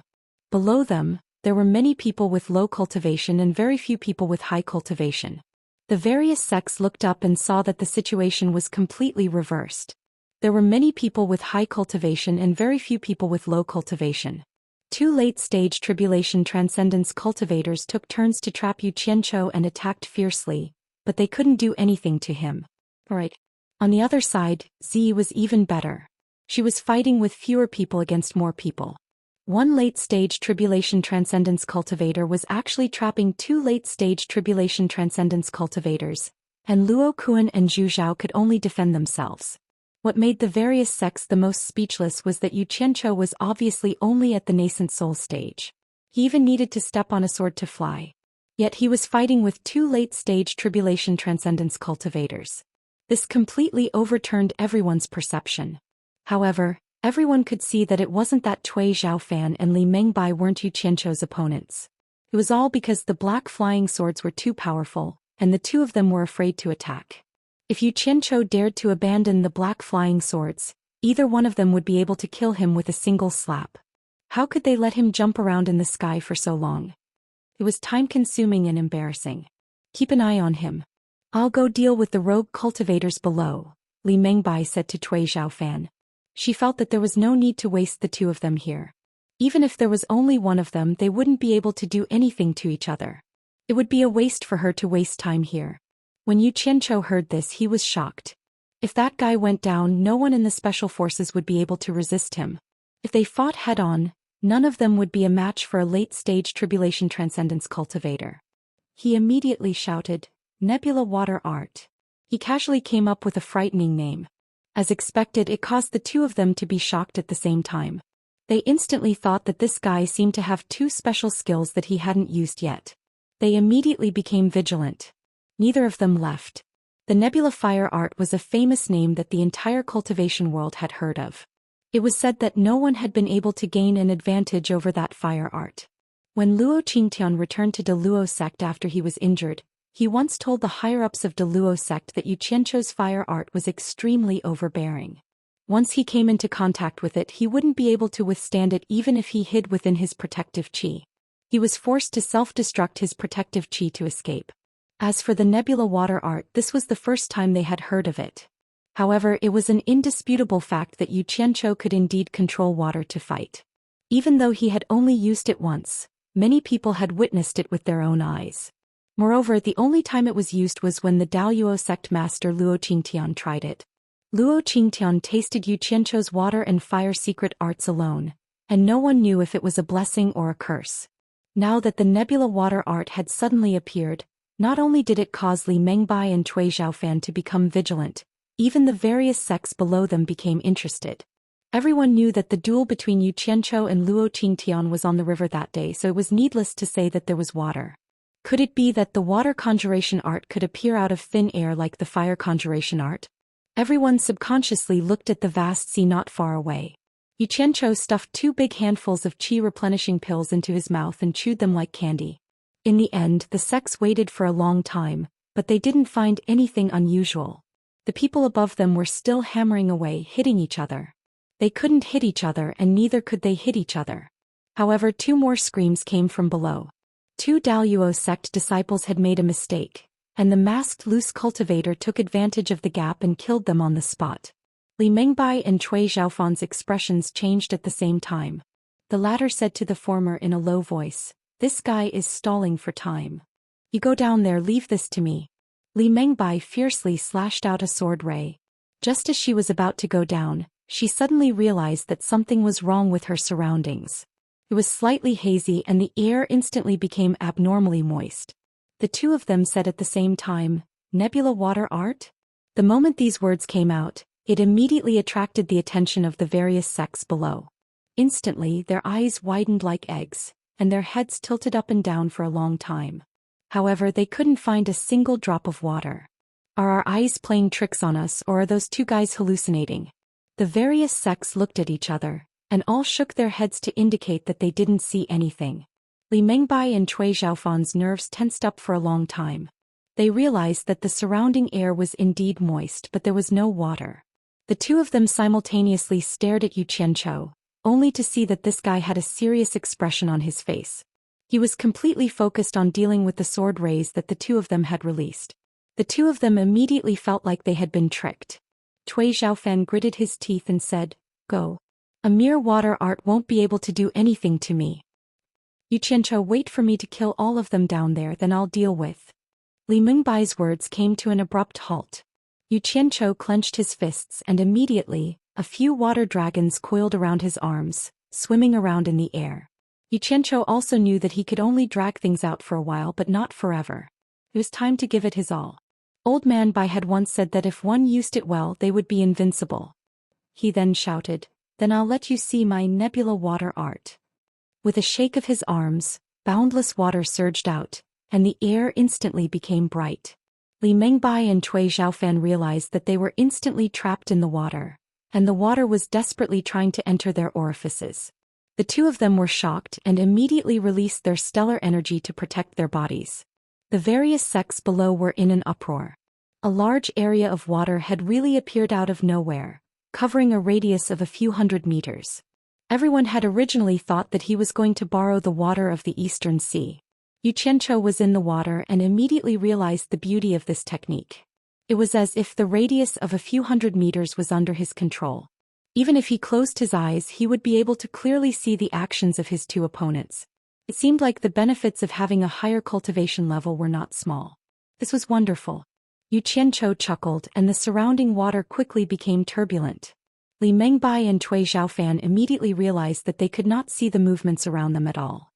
They instantly felt that something was wrong and quickly released their divine senses.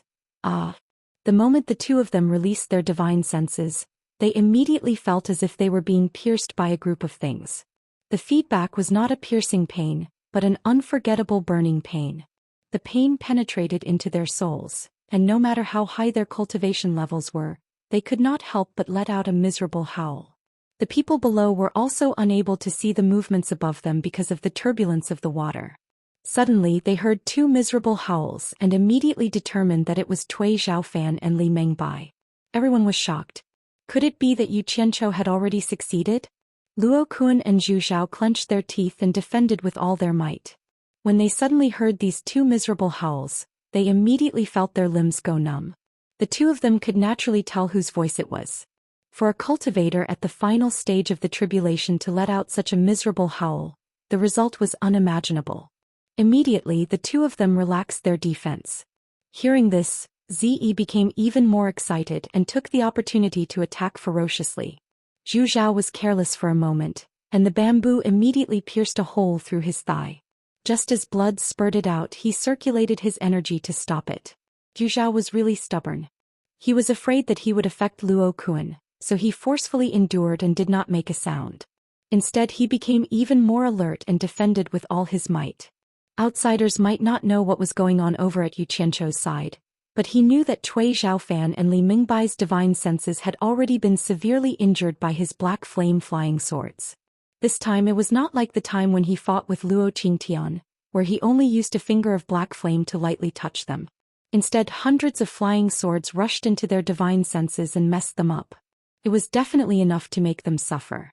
Seizing the opportunity, hundreds of flying swords shot towards the two of them. However, since Cui Zhaofan and Li Mingbai could cultivate to the final stage of the tribulation, they were not to be trifled with.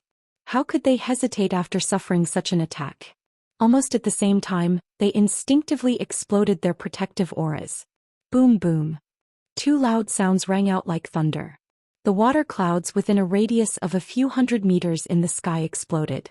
Yu Qianchou immediately felt dizzy from such a loud sound. The water clouds lost control and all turned into flowing water, splashing into the sea.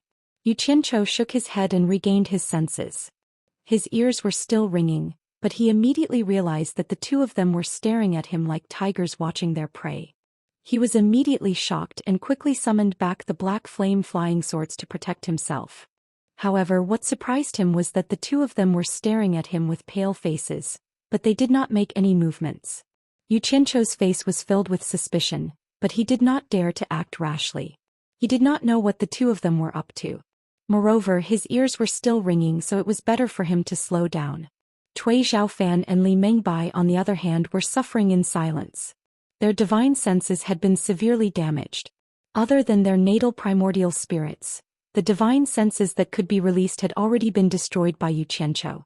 The remaining divine senses were pitifully little, and they had almost become idiots due to the damage to their divine senses. Now, the two of them were extremely mentally exhausted and they were almost in a state of drowsiness. How could they still have the energy to continue wasting time with Yu Qianchou? This symptom made the two of them recall what Luo Qingtian had said. Back when he was fighting with Yu Qianchou, his divine sense was suddenly injured. Although the injury wasn't serious, that kind of heart-wrenching pain was simply unforgettable. It almost made people want to die instantly. Now that he thought about it, the symptoms were exactly the same as what Luo Qingtian had said. It was just that the degree of damage to their divine senses was much more severe than Luo Qingtian's. The three of them continued wasting time in the air. Li Mingbai and Cui Zhaofan took the opportunity to rest, hoping to recover some of the damaged divine senses. Yu Qianchou, on the other hand, was used to scheming against others. He was suspicious and afraid that others would scheme against him, so he decided to observe first. He did not want to act rashly. Because of his suspicious nature, he had lost a great opportunity for nothing. The spectators below were puzzled.